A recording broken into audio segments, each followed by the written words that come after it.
अस्सलाम वालेकुम ऑनलाइन वालों, प्लीज बताएं मुझे, आप लोगों को आवाज आ रही है मेरी?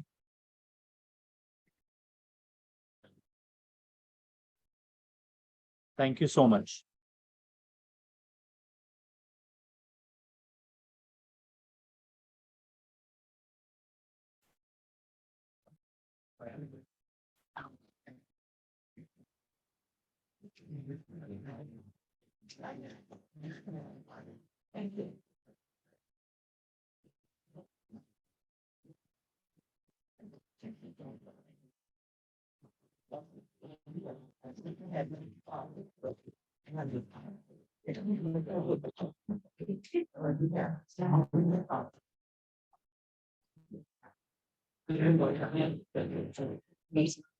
सर माइक भी देना और ये लाइट ऑफ करें या जो है।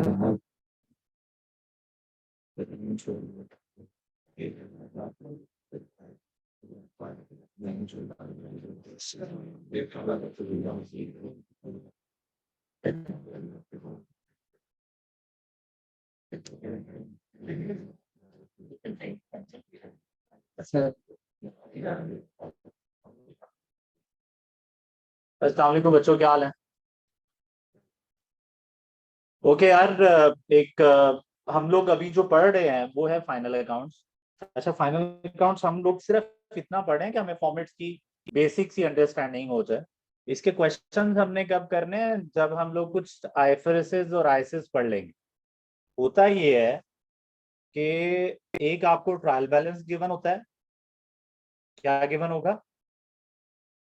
उस ट्रायल बैलेंस में ना एक एडजस्टमेंट होगी IAS 16 की, दूसरी एडजस्टमेंट होगी IFRS 9 की, थर्ड एडजस्टमेंट होगी IFRS 16 लीज की, फिर एक एडजस्टमेंट होगी IAS 12 की।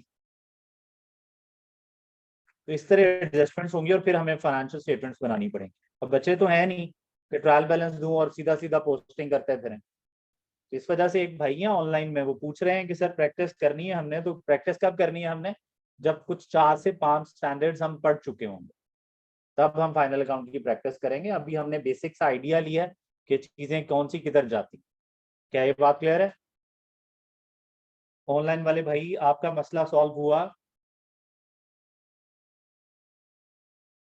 तो आपने खुद से कुछ नहीं करना, मैं करवाऊंगा, लेकिन जब टाइम आएगा तो टाइम तो कोई तकरीबन 3 वीक्स के बाद आएगा। ठीक है, 3 to 4 वीक्स, 3 में भी। लेकिन सर ये कहानी है। और ये वाला जो क्वेश्चन है ये हमें एक्सेल पे सॉल्व करने पड़ेंगे। तो इस वजह से हम इन क्वेश्चंस को सबसे पहले जरा सीखेंगे कॉपी पे, और 3 4 5 क्वेश्चंस कॉपी पे करने के बाद फिर हम लोग लैब में जाएंगे और लैब में इन क्वेश्चंस की प्रैक्टिस करेंगे। तो ये सारा कुछ करना है, लेकिन फॉर्मेट यही है जो आप लोगों ने बनाना है। क्या ये बात क्लियर है? ओके। ग्रुप में कोई डिस्कशन चल रही थी कि अगर हम लोगों ने स्टॉक्स में पैसा लगाया हुआ है, शेयर्स में पैसे लगाए हुए हैं और हमें डिविडेंड मिल जाए तो किधर जाता है? डिविडेंड मिलना, मुझे बताएं पहले तो। स्टॉक्स में पैसा लगाओ तो ये क्या होता है? इक्विटी है, एसेट है, क्या है? चले, बहुत मेहरबानी, इक्विटी नहीं है। इक्विटी होता है कि आपने आपने ऑनर से पैसा लिया है और उसे शेयर्स दिए हैं। अगर आप शेयर्स इशू करके पैसा जनरेट करोगे तो ये क्या बनेगा? इक्विटी। दोबारा से, कंपनी में ऑनर से पैसा कैसे लिया जाता है? आप ऑनर को कहते हैं यार ऑनर पैसे दे। ऑनर कहता है पैसे तो मैं देता हूं, लेकिन इसके अगेंस्ट मुझे प्रूफ चाहिए कि तुम मेरे से, कंपनी मेरे से पैसा ले रही है। और उस प्रूफ का नाम क्या है?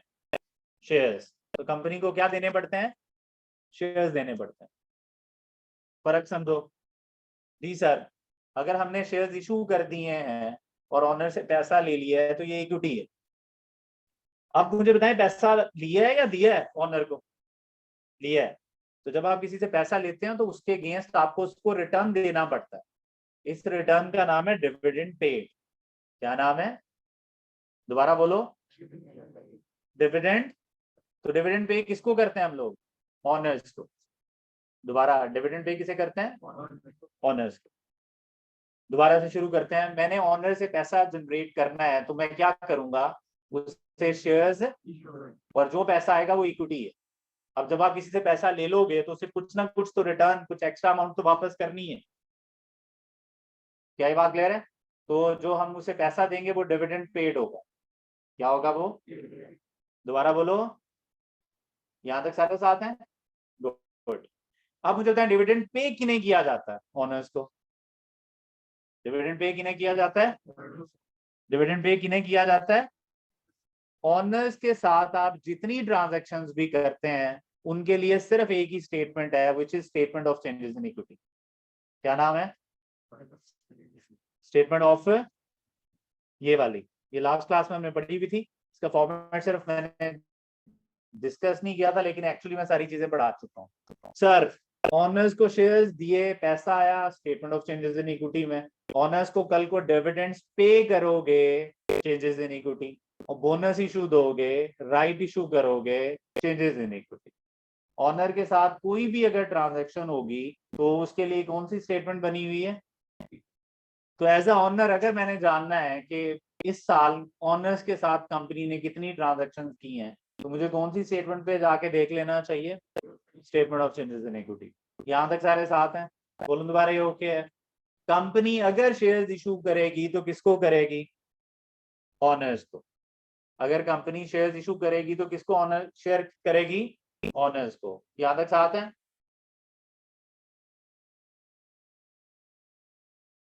पक्का? ओके। फिर उन्हें डिविडेंड देना पड़ेगा, मिलेगा? देना पड़ेगा, ऑनर्स को मिलेगा। हम कंपनी के अकाउंटेंट्स हैं। सर हम किसके अकाउंटेंट हैं? तो मुझे बताएं कंपनी को डिविडेंड पे करना पड़ेगा, तो वो डिविडेंड पेड भी किधर जाएगा? Statement of changes in equity. इसमें एक और बात भी हमने सीख ली थी, और वो क्या थी? अगर हम इंटरिम डिविडेंड पे कर रहे हैं ड्यूरिंग द ईयर, तो वो जिस साल का होता है उसी साल में जाता है। यही पढ़ा था, इंटरिम डिविडेंड जिस ईयर का होता है उसी साल में जाता है। लेकिन फाइनल डिविडेंड कहां जाता है? फाइनल डिविडेंड कहां जाता है? Next year. 2012 का फाइनल डिविडेंड 2013 में शो होगा, ऐसा ही है? 2013 का फाइनल डिविडेंड कौन सी चेंजेस इन इक्विटी में आएगा? 14। ये बातें सारी याद है? चलो बताएं डिविडेंड पेड कहां लेके जाना है हम लोगों ने? Statement of changes in, statement of changes in, statement of changes in. Good. अब क्वेश्चन ये नहीं था, जो ग्रुप में डिस्कशन भी चल रही थी, और वो क्या थी कि अगर हमने स्टॉक्स खरीदे हो, अगर हमने स्टॉक्स खरीदने वाला इन्वेस्टमेंट कर रहा होता है, खरीदने वाला क्या कर रहा होता है? और हमने लास्ट क्लास में पढ़ा था इन्वेस्टमेंट्स दो तरह की होती हैं। लॉन्ग टर्म में हो तो क्या होती है? याद है? लॉन्ग टर्म हो तो क्या होती है? Fair value through.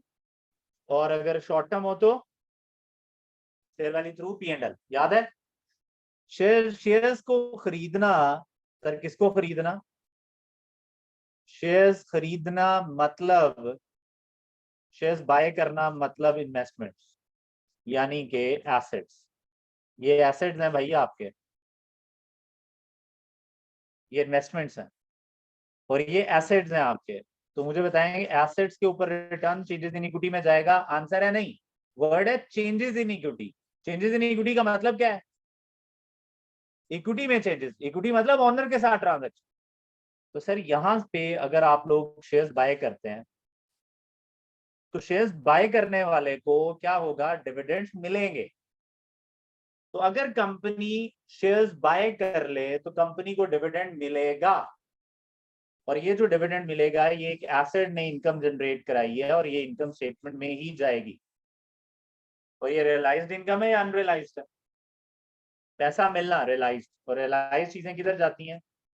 Profit and loss. तो चले बताएं यार, अगर मैंने इन्वेस्टमेंट्स की हैं और मुझे डिविडेंड रिसीव हो रहा है, तो ये कहाँ जाना है प्लीज बताएं? इनकम स्टेटमेंट में एज अ इनकम। यहां तक साथ है? अगर अगर कंपनी ने शेयर्स इशू किए और उस पर डिविडेंड पे करना पड़ रहा है, तो वो किधर जाएगा? वो statement of changes in equity. क्या ये बात क्लियर है? बोलूं दोबारा, ये ओके है? कंफर्म है? चले बताएं दी। सर मैंने शेयर्स बाय किए किसी कंपनी के, मैंने शेयर्स क्या किए हैं? बाय किए हैं। क्या ये बात क्लियर है? तो मुझे डिविडेंड मिलेगा? जिसके पास शेयर्स हैं उसको डिविडेंड मिलता है। तो मेरे भाई ये जो डिविडेंड रिसीव्ड होता है इधर आना है, ये देखें इनकम स्टेटमेंट में अदर इनकम। क्या ये बात क्लियर है? और अगर हमने डिविडेंड्स इशू किए हैं तो इसका मतलब क्या है, हमने ऑनर से पैसा लिया है और हमें डिविडेंड देना पड़ेगा। और जो ऑनर को डिविडेंड देते हैं वो किधर जाता है, प्लीज बताएं किधर? तो ये डिविडेंड पेड है। ये कौन सा डिविडेंड है? Dividend paid. क्या ये बात क्लियर है?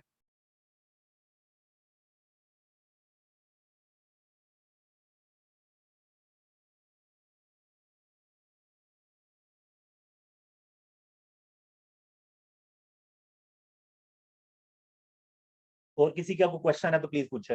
ये कोई क्वेश्चन था जो ग्रुप में डिस्कशन चल रही थी? जी भाई, कोई क्वेश्चन? भाइयों बहनों, कोई क्वेश्चन? आगे बढ़े फिर। तो आज हम डिस्कस करेंगे statement of changes in equity का फॉर्मेट। ये वो फॉर्मेट है जो हम ऑलरेडी पढ़ चुके हैं, लेकिन मैंने फॉर्मेट पे आके स्पेसिफिकली बात नहीं की थी। तो ये फॉर्मेट हम सबसे पहले देखेंगे और उसके बाद फर्दर देखते हैं कि हम लोगों ने करना क्या है।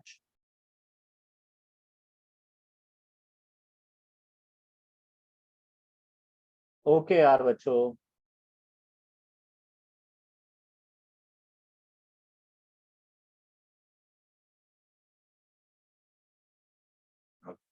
लें सर, करना क्या है जी?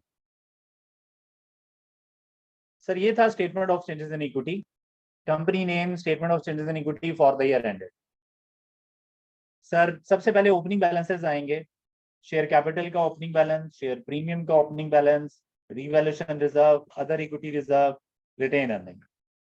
इक्विटी ऑप्शन एक चीज है जो फ्यूचर में जाके मैं पढ़ाऊंगा, इस पे क्वेश्चन मार्क मैंने लगा दिया, इसका मतलब इस पे बात कोई नहीं होगी अब। तो ये मेन हेड्स हैं इक्विटी के। मुझे बताएं इक्विटी के हर हेड का बैलेंस क्या होता है? क्रेडिट। ये बात बेसिक बात है, पता होनी चाहिए। तो पूरी की पूरी स्टेटमेंट का बैलेंस क्या है?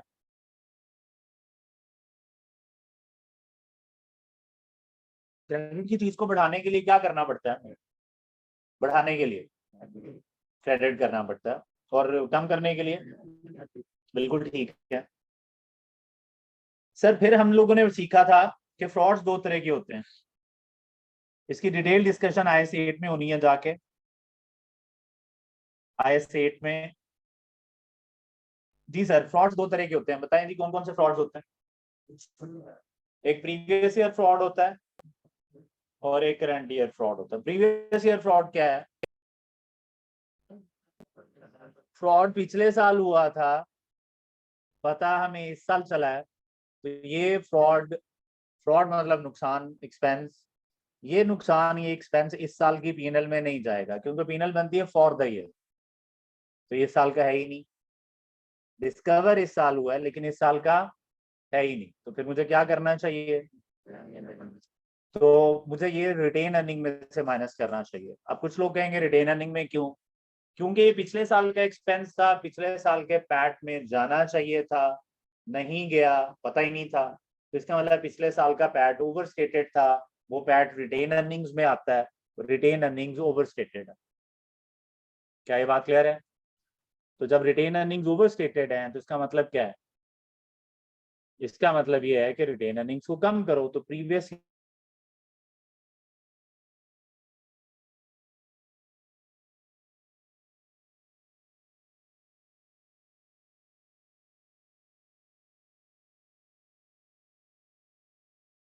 बोलो सर, ये ओके है? राइट इशू की डबल एंट्री याद है? क्या डबल एंट्री है?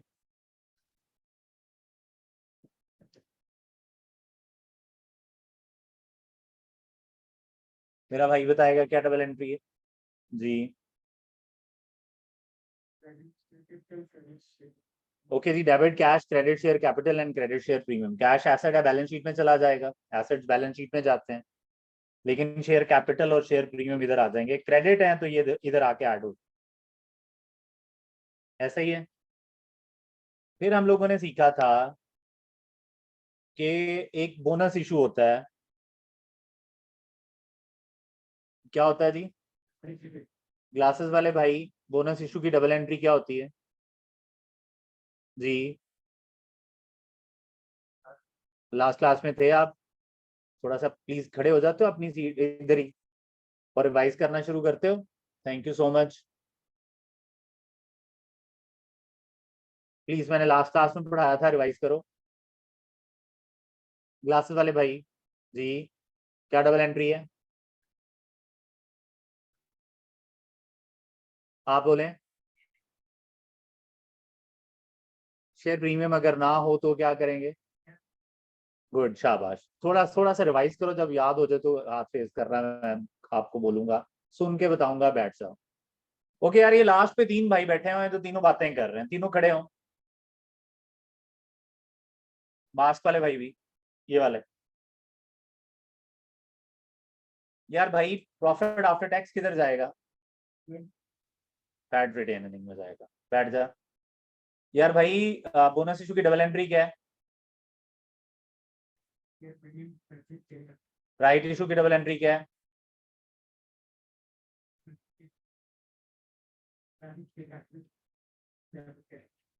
बस। मुझे बताओ कि फ्रॉड कितनी तरह का है? कौन कौन सा? करंट ईयर फ्रॉड किधर जाता है? साथ वाले भाई, करंट ईयर में जाएगा। और previous year fraud? Current year का करंट ईयर में जाएगा। करंट ईयर में कहाँ पे?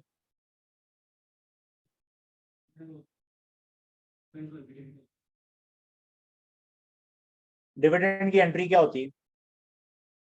डिविडेंड के अंदर डिविडेंड पे किया, डिविडेंड पे किया तो ब्याज क्रेडिट टेबल। और उससे पहले भी कोई एंट्री हुई होगी, वो कब होती है? क्या?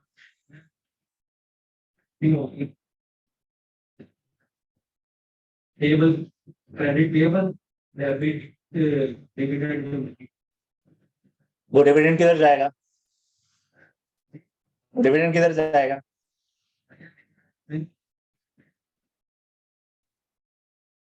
दोबारा बोलो।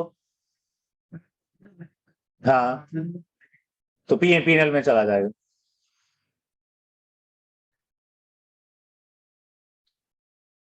साथ वाले भाई, क्या गलत कह रहे हैं ये? हाँ, बोलो। डिविडेंड जो है वो हमारी रिटेनिंग से वजह है? क्यों? वजह? थोड़ी देर पहले पीएनएल में जा रहा था। ये रीजन है कि तू कंफ्यूज हो गया? तू ये, तुझे कैसे पता चला रिटेन अर्निंग में जाना है? तेरे से कोई लॉजिक पूछ ले तो क्या बताएगा? कोई रीजन पूछ ले क्या बताएगा?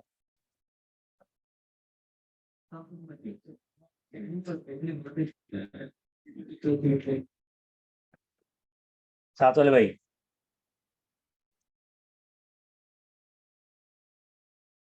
है? रिटेन अर्निंग में क्यों जाएगा? पीएनएल में क्यों नहीं जा सकता? ऐसा क्या अजाब पड़ गया?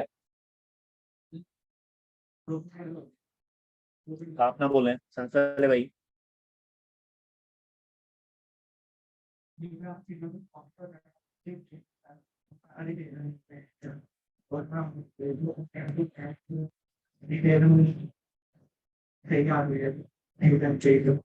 बैठो, अब बातें नहीं करनी। आप भी बैठ जाओ, आप भी बैठ जाओ बॉय। बॉय, पढ़ के आया कर थोड़ा, है? कल ऑफ था, कल ही पढ़ लेता यार थोड़ा। ओके।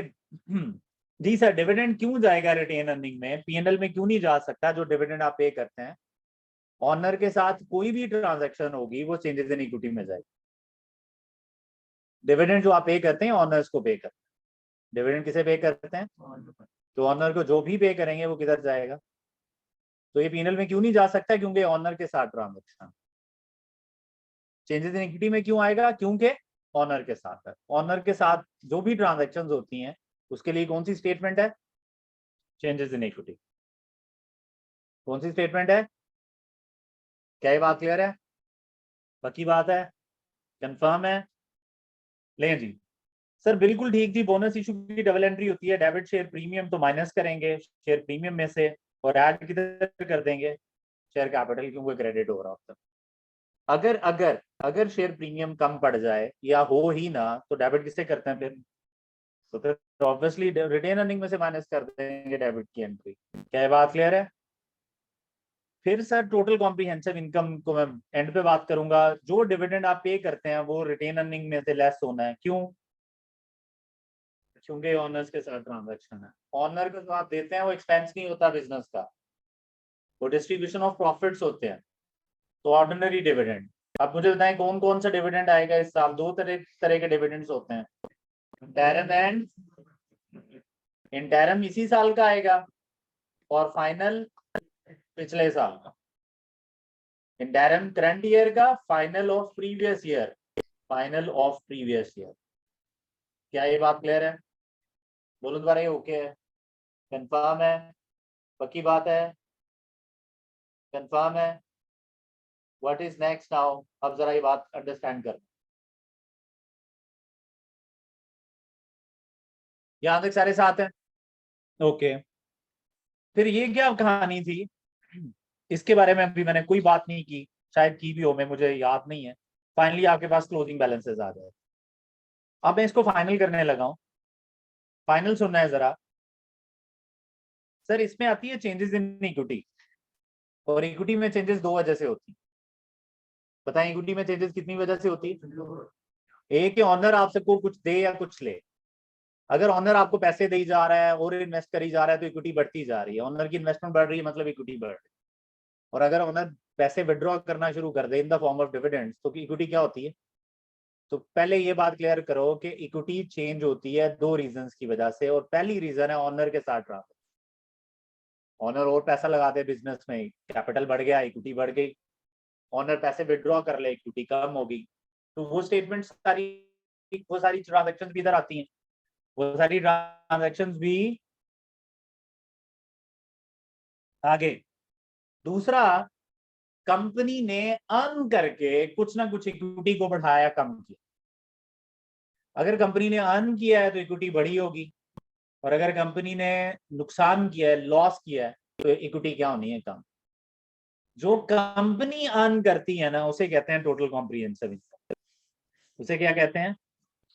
ये जो लाइन है ना ये शो कर रही है, ये वाला जो लाइन है ये शो कर रही है कंपनी ने जो कमाया। और कोई बता सकता है कंपनी की कमाई सारी किधर होती है? Income statement, statement of comprehensive income है। तो स्टेटमेंट ऑफ कॉम्प्रिहेंसिव इनकम से ये तीन चीजें आती हैं यहाँ पे। प्रॉफिट आफ्टर टैक्स किधर आएगा जरा जल्दी से बताएं? रिटेन अर्निंग्स में, ऐसा ही है। रिवैल्यूएशन सरप्लस किधर आएगा? रिवैल्यूएशन रिजर्व में। अदर इक्विटी रिजर्व जो फेयर वैल्यू थ्रू ओसीआई की गेन लॉसेस हैं। क्या ये बात क्लियर है? तो सर इक्विटी में चेंजेस दो वजह से आती हैं, जरा जल्दी से बताएं। एक जो कंपनी कमाती है वो ये तीन वैल्यूज हैं, ये कंपनी ने कमाया, ये इक्विटी को बढ़ाएंगी या कम करेंगी, और दूसरी ऑनर्स के साथ ट्रांजेक्शन है। बात एस्टेब्लिश करो, माइंड में बिठाओ इस बात को जरा जल्दी से।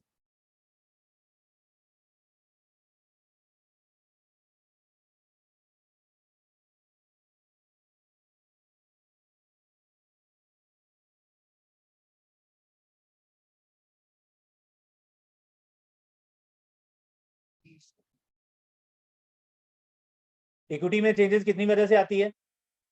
पहला, और दूसरा जो कंपनी कमाती है। ऑनर के साथ ट्रांजैक्शन डायरेक्ट किधर जाएंगी? Direct statement of changes in equity में। इसको पीएनएल में नहीं लिख सकते। क्या ये बात क्लियर है?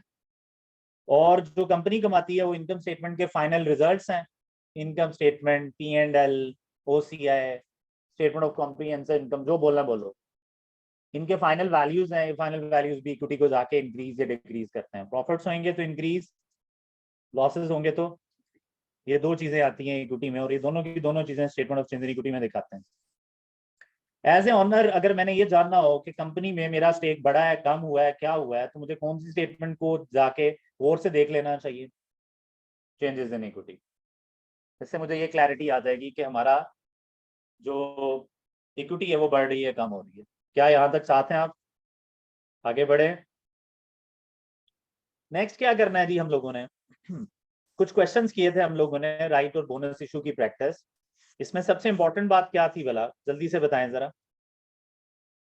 एग्जैक्टली, राइट इशू और बोनस इशू में सबसे इंपॉर्टेंट बात थी कि ऑलरेडी अकाउंट फॉर हो चुके हैं या नहीं। अभी एक इंपॉर्टेंट बात है, आपको पूरे चैप्टर में ये वाली बात पक्की आनी चाहिए, इसमें कोई डाउट नहीं होना चाहिए।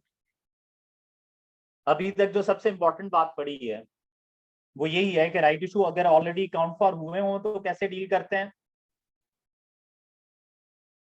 Already accounted for. और अगर ऑलरेडी अकाउंट फॉर ना हुए हो तो क्या करते हैं? नॉट येट एडजस्टेड, तो क्या करते हैं? Not yet adjusted. क्या ये बात क्लियर है? आगे बढ़े फिर। फाइनली जी स्टेटमेंट ऑफ फाइनेंशियल पोजीशन बनाते हैं, तीन चीजें आनी होती हैं, एसेट्स, लायबिलिटी और इक्विटी। मुझे बताएं इक्विटी कहां से आएगी? चेंजेस इन इक्विटी के जो क्लोजिंग बैलेंसेस हैं वो आएंगे, ऐसा ही है। अब ये कुछ एसेट्स लिखे हुए हैं। इंटरेस्टिंग बात यह है कि एक एक एसेट के लिए आपने स्टैंडर्ड पढ़ना है।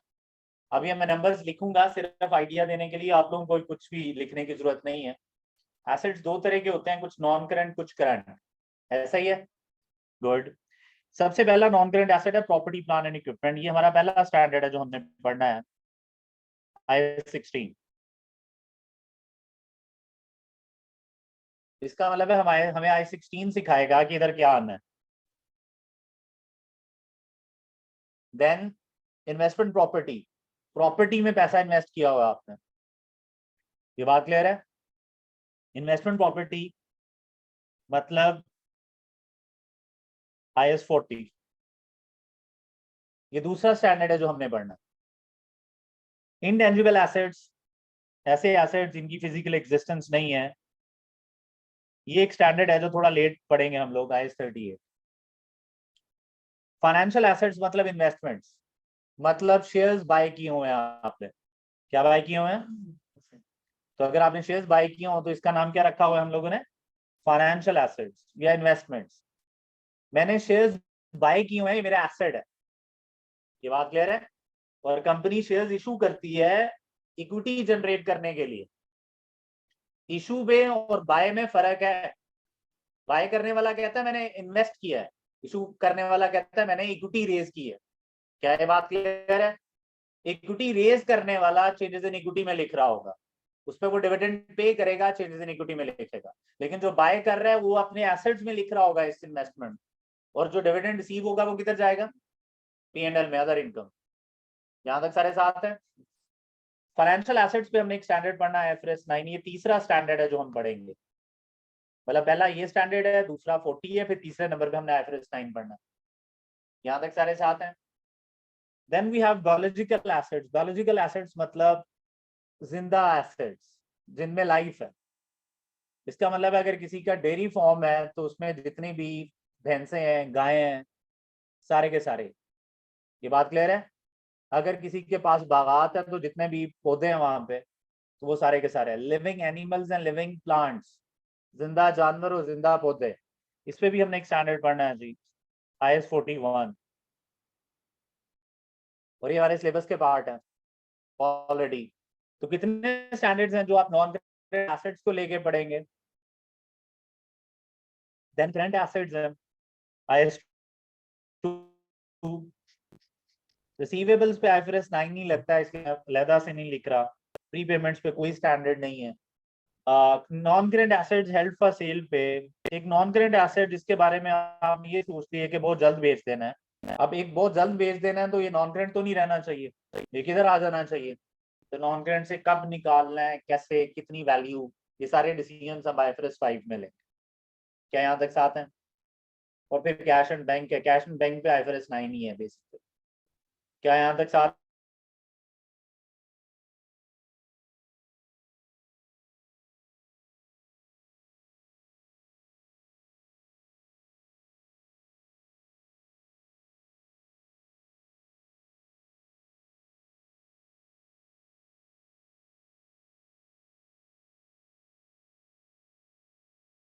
दूसरी साइड होती है equity and liability. Equity and liability में क्या करना है, ये इक्विटी, इक्विटी के बैलेंसेस कहाँ से आते हैं, चेंजेस इन इक्विटी के क्लोजिंग बैलेंसेस।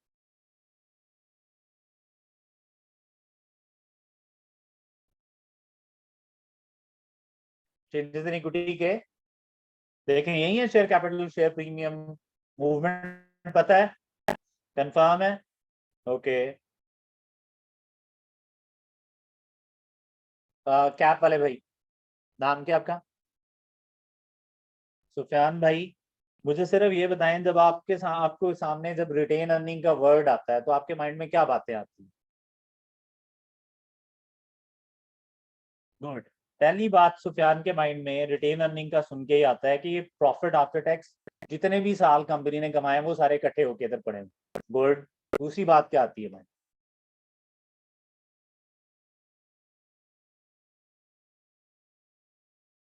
दूसरी बात भाई के माइंड में आती है कि सर जो डिविडेंड पे करते हैं वो माइनस हो जाते हैं, क्योंकि डिविडेंड्स होते हैं डिस्ट्रीब्यूशन ऑफ प्रॉफिट, तो वो रिटेन अर्निंग में से नेगेटिव माइनस हो जाते हैं। Good boy. सुफियान को तीसरी बात माइंड में आती है।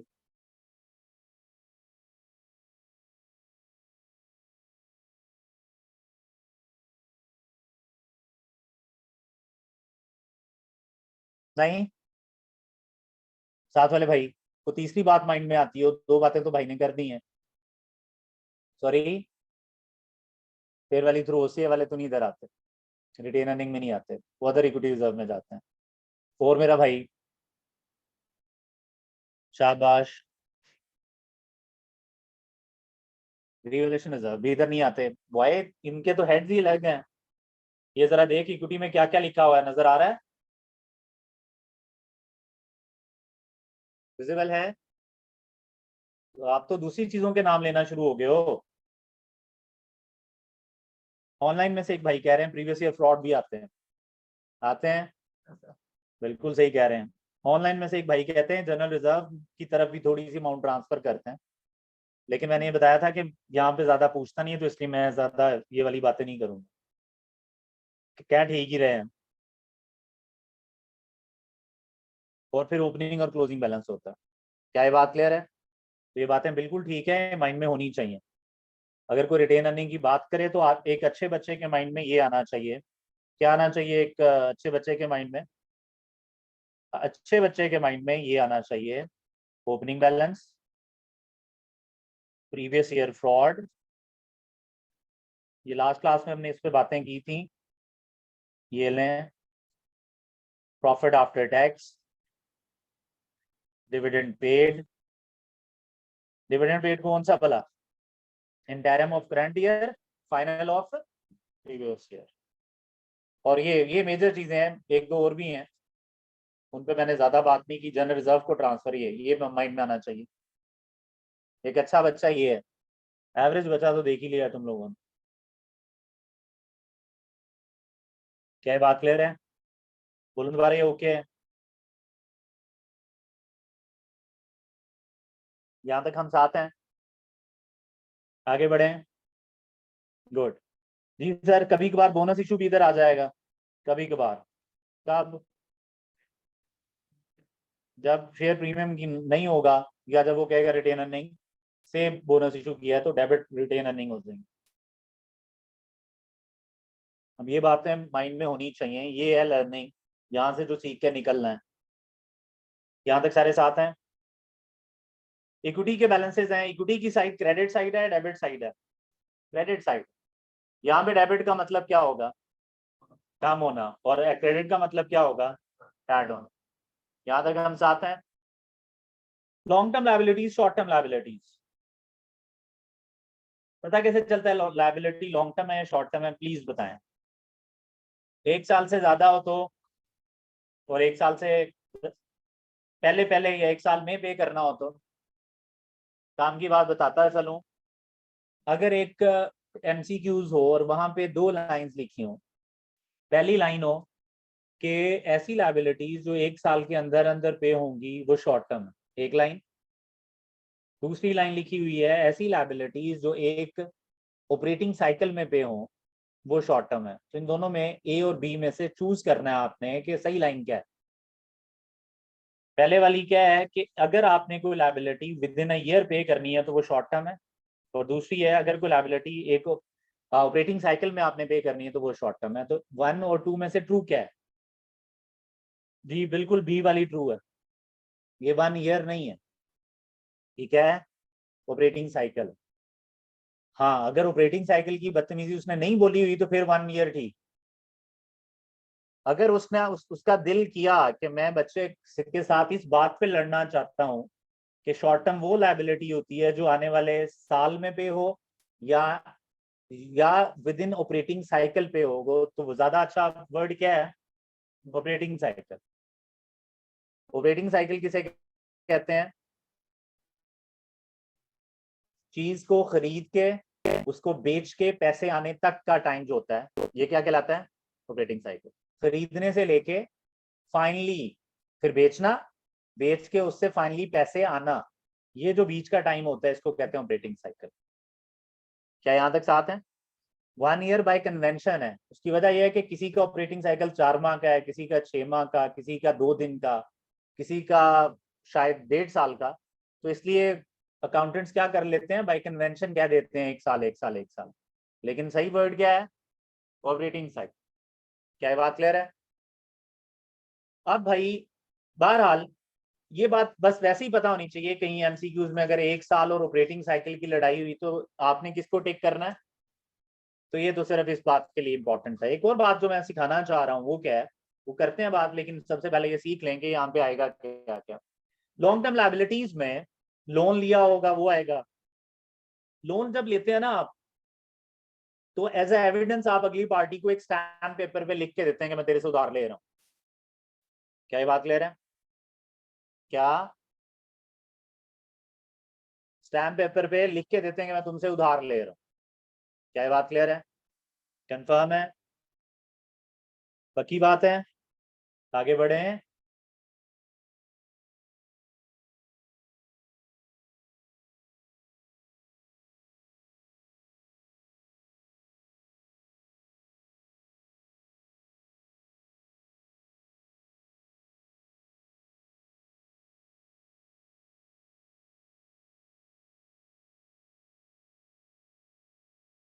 हो गया बच्चों?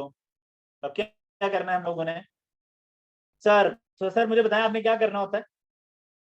आपने एविडेंस में क्या देना होता है? Exam paper. क्या यहाँ तक साथ हैं आप? कंफर्म? क्या देना होता है? उस स्टैम्प पेपर का नाम कभी डिबेंचर रख देते हैं हम लोग, कभी उस स्टैम्प पेपर का नाम हम लोन नोट्स लेते हैं रख देते हैं, और कभी कभार प्रेफरेंस शेयर भी कह देते हैं। क्या कह देते हैं? प्रेफरेंस शेयर, और प्रेफरेंस के साथ रिडीमेबल वर्ड लगा देते हैं। रिडीमेबल का मतलब है हमने वापस करना, रिडीमेबल मतलब जो पैसा वापस जाना।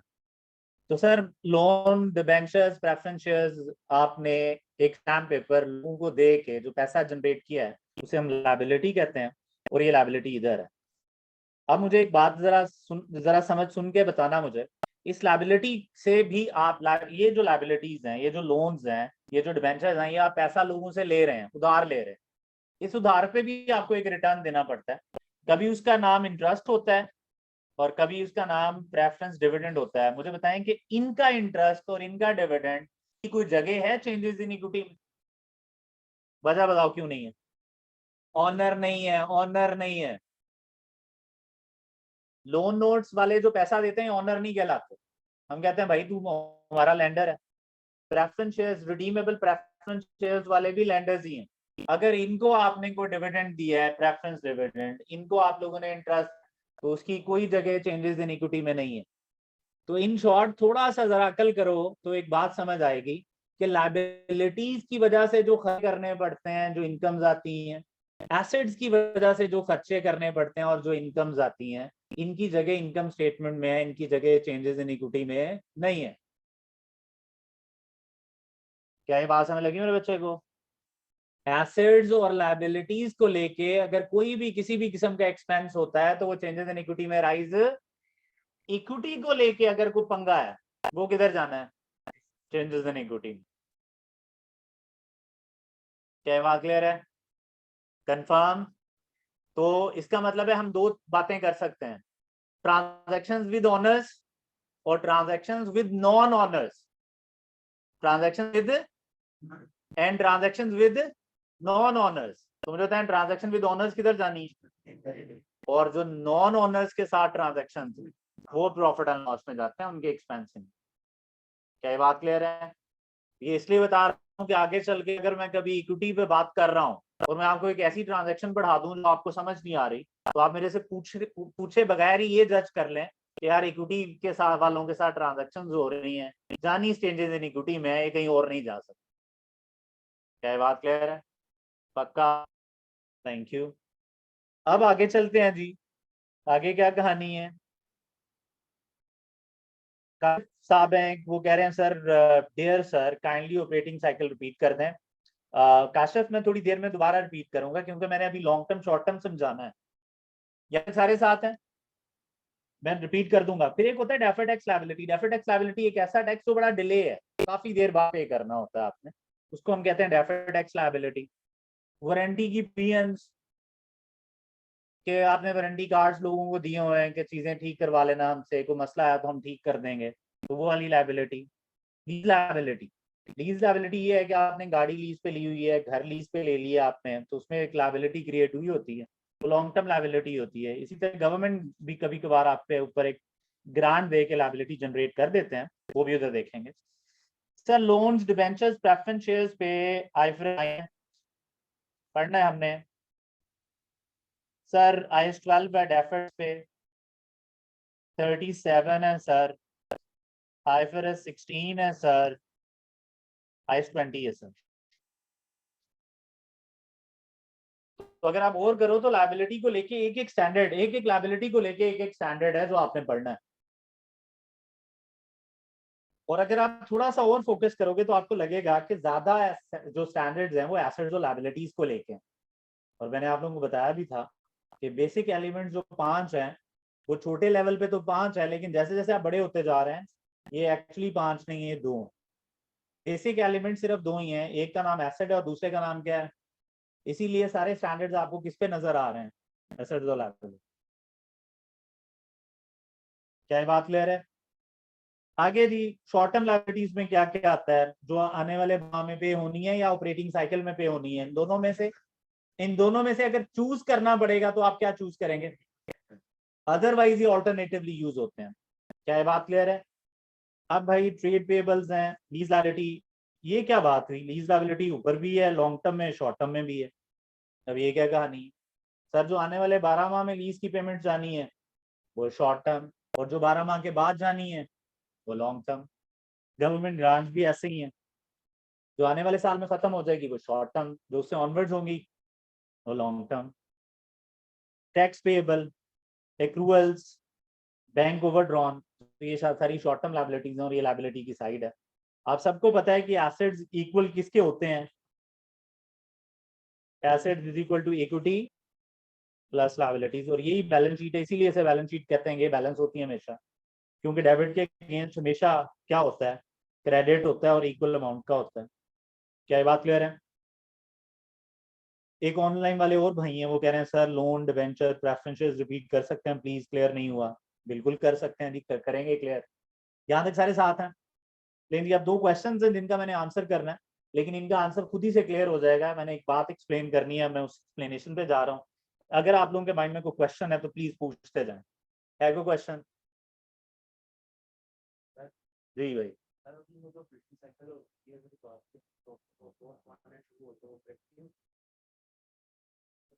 दोबारा बोलो।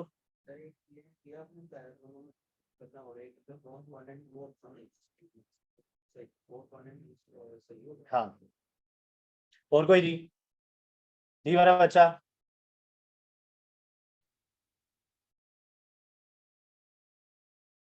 हर जगह पे यूज करेंगे तो, हर जगह। और कोई? हाँ भाई। उसके ऊपर इंटरेस्ट पे करेंगे वो पीएनएल में, फाइनेंस कॉस्ट। जी बिल्कुल ठीक है, लोन्स के ऊपर जो हम इंटरेस्ट पे करेंगे वो फाइनेंस कॉस्ट में जाएगा, पीएनएल में। हेड जो होता है वो पीएनएल होता है, बिल्कुल फाइनेंस कॉस्ट होता है, बिल्कुल ठीक है। और कोई क्वेश्चन?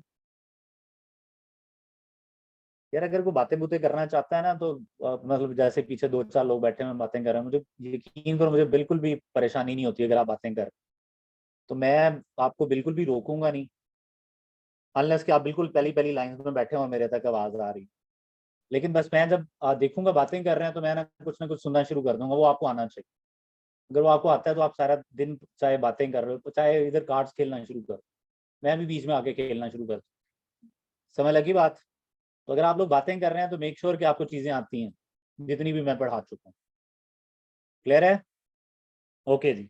अब सर कुछ बातें हैं जो मैंने रिपीट करनी है।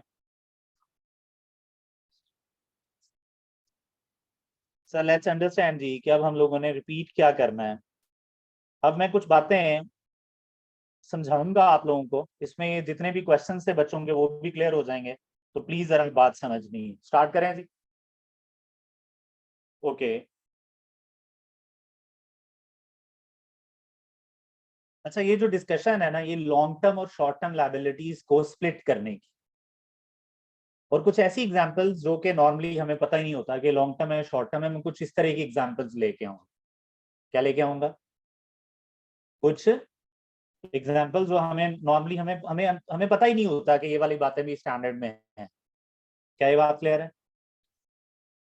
अब लेट्स सी जी कि मैं क्या सिखाने लगा हूँ। अच्छा, सबसे पहली बात कि लॉन्ग टर्म लायबिलिटी एक ऐसी लायबिलिटी है जो 1 साल के बाद आपने पे करनी, और शॉर्ट टर्म लायबिलिटी एक ऐसी लायबिलिटी है जो आपने विद इन 12 मंथ्स पे करनी।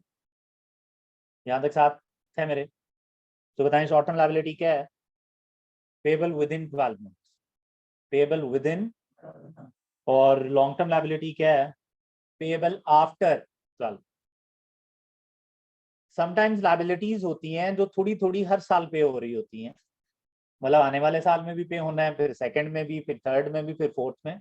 इस तरह की लायबिलिटीज को आपको स्प्लिट करना पड़ेगा लॉन्ग टर्म में और शॉर्ट टर्म में। कुछ शॉर्ट टर्म हो जाएंगी, कुछ क्या हो जाएंगी, तो जो आने वाले साल में पे होना, जो पोर्शन आने वाले साल में पे होना है वो क्या बनेगा, और जो उसके बाद पे होना है वो लॉन्ग। तो समटाइम्स ये बात क्लियर कर लें। तो एक ना बड़ा कॉमन सा क्वेश्चन जब मैं 3-4 स्टैंडर्ड्स पढ़ा लूंगा ना, तो लोग पूछा करेंगे सर ये वाली लायबिलिटी को आप शॉर्ट टर्म लॉन्ग टर्म में क्यों नहीं बांट रहे, पहले तो आपने सिखाया था बांटना है। तो बड़ा आसान सी सिचुएशन है, जो हर साल पे हो रही होगी तो वो आने वाले 12 माह में भी पे होनी है, 12 माह के बाद भी पे होनी है, उसको मुझे स्प्लिट करना पड़ेगा। क्या ये बात क्लियर है? और जो पे ही एक ही दफा होनी है और एंड पे जाके होनी है, बस 10 साल बाद एक अमाउंट पे करनी है बस। अब मुझे बताइए क्या है? अब इसमें कोई शॉर्ट टर्म नहीं, इसमें कोई शॉर्ट टर्म नहीं है, ये लॉन्ग टर्म ही है। तो पहले साल ये लॉन्ग टर्म है, दूसरे साल ये लॉन्ग टर्म है, तीसरे साल भी लॉन्ग टर्म है, आपने 10th ईयर में पे करनी है, याद रखना। तो छठे साल में, 7th में, 8th में ये क्या रहेंगी, लॉन्ग टर्म। 9th में जाके क्या हो जाएगी?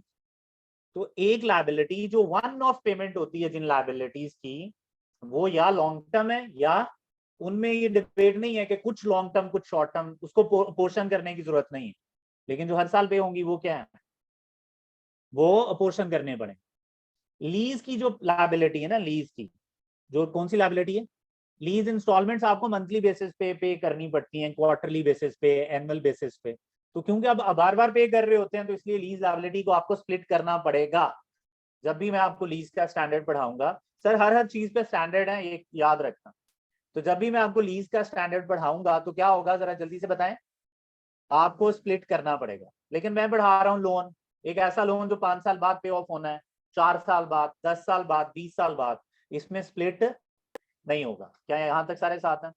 चलें, शॉर्ट टर्म लायबिलिटी क्या है, जो with in a year payable है वो क्या है, शॉर्ट टर्म। और जो आफ्टर 1 ईयर है वो लॉन्ग टर्म है। यहाँ तक हम सारे साथ हैं, तो मसला तो नहीं है। गुड। अगली डिस्कशन क्या है, with in 1 year short term, after 1 year payable, after 1 year long term. अब अगली डिस्कशन ये है जो समझदार लोग डिस्कशन करते हैं, वो ये है कि सर 1 ईयर है या ऑपरेटिंग साइकिल है। मैंने कहा अगर इन दोनों में से एक चूज करना पड़े ना, तो फिर क्या चूज करना है, पेएबल विद इन 1 ईयर और ऑपरेटिंग साइकिल। तो मैंने कहा अगर इन दोनों में से कोई एक पिक करना पड़े तो ऑपरेटिंग साइकिल पिक करना है आपने। हाँ, अगर दोनों गिवन है और वो कह रहे हैं कि ट्रू बता दें, फिर दोनों ठीक है। ऑपरेटिंग साइकिल यहां तक सारे साथ हैं। पीपल विद इन 1 ईयर या ऑपरेटिंग साइकिल। अब ऑपरेटिंग साइकिल होता क्या है? ऑपरेटिंग साइकिल होता है चीज को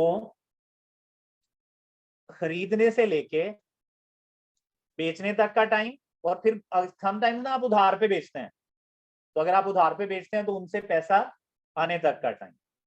इसका मतलब है चीज खरीदने से लेके पैसा आने तक का टाइम क्या कहलाता है? Operating cycle. क्या यहां तक चाहते हैं आप? बताएं दी कौन सा टाइम? अब मैं एग्जांपल्स देता हूं इससे पहले कि कुछ लोग परेशान हो। देखिए, एक बंदा कंस्ट्रक्शन का काम कर, वो एक किनाल का घर बना के बेचता है, तो उसको किनाल का घर बनाने के लिए पूरा 1 साल लग जाता है। बताएं कितना टाइम लगा? किनाल का घर ऑन एवरेज बेचने में 6 माह लगते हैं। 6 माह आप लाइट्स चला के रखेंगे, वहां पे एक गार्ड भी बिठाई रखेंगे, जो आएगा आपसे बात करेगा। यूजली 6 माह लग जाते हैं ऑन एवरेज इसको बेचने में। और फिर 1 माह जब बिकता है, डील होती है, तो 1 माह पैसे मिलने में लग जाता है, ट्रांसफर होने में और पैसा मिलने में 1 माह लग जाता है।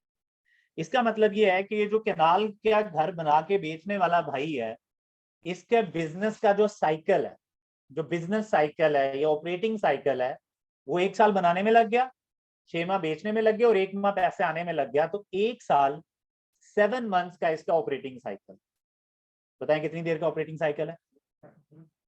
1 साल। और इसके लिए जब हम long term short term decide करेंगे, तो अब अगर घर ही है, जब ये घर बना रहा है, पहले दिन जब इसने शुरू की है फाउंडेशन बनाना, तो मैं क्या इसको लॉन्ग टर्म बोल दूंगा? मैं क्या कहूंगा? ये नॉन करेंट एसेट है। सर मैं बोल ही नहीं सकता। अगर आप साल वाला प्रिंसिपल लगाएं कि विद इन अ ईयर जो बिक जाएगा वो शॉर्ट टर्म है, और जो विद इन अ ईयर नहीं बिकेगा, 1 साल के बाद बिकेगा, वो लॉन्ग टर्म है, तो सर ये घर तो क्या हो गया? लॉन्ग टर्म हो गया। क्योंकि इसको कितना टाइम चाहिए बेचने के लिए, बना के बेचने के लिए? 1 ईयर एंड 7 मंथ्स। तो फिर ये तो नॉन करेंट बनेगा आपकी बुक्स में। और जब टाइम आएगा कि आने वाले साल में बिक जाएगा 12 माह में, फिर ये शॉर्ट टर्म में कन्वर्ट करेंगे। तो पागल थोड़ी है। तो क्वेश्चन ये है कि इसका ऑपरेटिंग साइकिल है ही कितने देर का? 1 साल और 7 मंथ्स, विच इज 19 मंथ्स का। इसका मतलब है 19 मंथ्स में जो चीज बिक जाएगी, 19 मंथ्स में जो पैसे आएंगे, 19 मंथ्स के बाद जो पैसे जाएंगे वो नॉन करंट, और जो विद इन 9 मंथ सारा कुछ सेटल होना वो करंट है। तो ज्यादा अच्छी बात क्या है? Operating cycle. Operating cycle business to business vary कर रहा है। ये तो था एक कनाल वाला जो 5 मरले का घर बनाता है, ये घर भी जल्दी बनता है, बिकता भी जल्दी है, क्योंकि अब 5 मरले का बायर ज्यादा है, ज्यादा लोग गरीब होते हैं। यहाँ तक सारे साथ हैं। इसका मतलब ये है कि 5 मरले वाला भाई 6 माह में घर बनाता है, 2 माह में या 3 माह में बेच देता है, और 1 माह पैसे आने में लग गया, तो इसके लिए ऑपरेटिंग साइकिल क्या है? 10 मंथ। तो जब ये डिसाइड कर रहा होगा लॉन्ग टर्म शॉर्ट टर्म, तो ये 10 माह के हिसाब से कर रहा होगा या 1 साल। यहाँ तक सारे साथ हैं।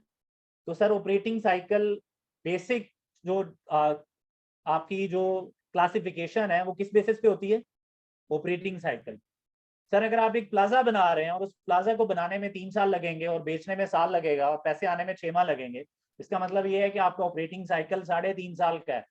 और ये प्लाजा जो आप बेचने के लिए बना रहे हैं, ये कभी भी नॉन करंट में नहीं जाएगा, ये किधर ही रहेगा, क्योंकि आपने ऑपरेटिंग साइकिल में बेच देना। तो इसका मतलब है इन्वेंट्री जो आपने बेचने के लिए चीजें बनाई हैं, चाहे उनको बनाने में ज्यादा टाइम लगे चाहे बनाने में कम टाइम लगे, ये हमेशा क्या रहेगा? करंट। क्योंकि वहां पे आप 1 ईयर का रूल नहीं लगा रहे होते। कौन सा रूल लगा रहे होते हैं? ऑपरेटिंग साइकिल वाला। क्या ये बात समझ लगी? आप जी किसी का क्वेश्चन है तो पूछे। हाँ जी भाई। डिसाइड करते हैं, उनको पता होता है कि ऑपरेटिंग साइकिल क्या है उनका। तो इसका मतलब ये है कि उनका ऑपरेटिंग साइकिल कुछ दिनों का होता है, वो बाय कन्वेंशन 1 साल को कंसीडर कर लेते हैं। तो ये बाय कन्वेंशन है कि 1 साल लेते हैं। लेकिन अगर आप एज अकाउंटेंट काम कर रहे हैं और उनका ऑपरेटिंग साइकिल स्ट्रेच हो रहा है, तो आप क्या करेंगे फिर? आप 1 साल वाले रूल को नहीं, वो स्ट्रेच पीरियड के हिसाब से क्लासिफिकेशन कर रहे होंगे। मेरे भाई को बात समझ लगी? बोलो दोबारा, ये ओके है? जी सर। जी सर। इन्वेंट्री खरीदने से लेके अल्टीमेटली अगर आप बना रहे हैं तो बना बना के फिर बेचना और फिर अल्टीमेटली पैसा आना। अगर आप इसको थोड़ा कवर करो तो इसमें इन्वेंट्री भी कवर होती है, रिसीवेबल भी कवर होता है और पेबल भी कवर होता है। खरीदना, थोड़ा पेबल क्रिएट हुआ होगा, फिर इन्वेंट्री, फिर बेच के रिसीवेबल आया होगा, उससे पैसे लेने। ठीक है बॉय, यहाँ तक सारे साथ हैं? ओके जी भाई।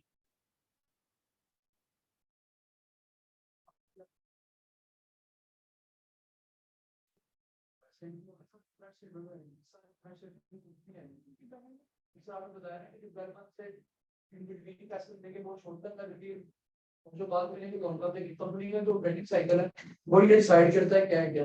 अब जब कंपनी का क्रेडिट साइकिल 1 साल और साल में सब तो पेमेंट लेके उसको हमने कल मिलनी है।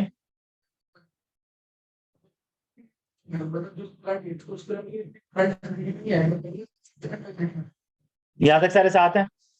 ओके यार, अच्छा ये वाली डिस्कशन सबको समझ लगी? ओके जी, अब जरा अगली बात सुने।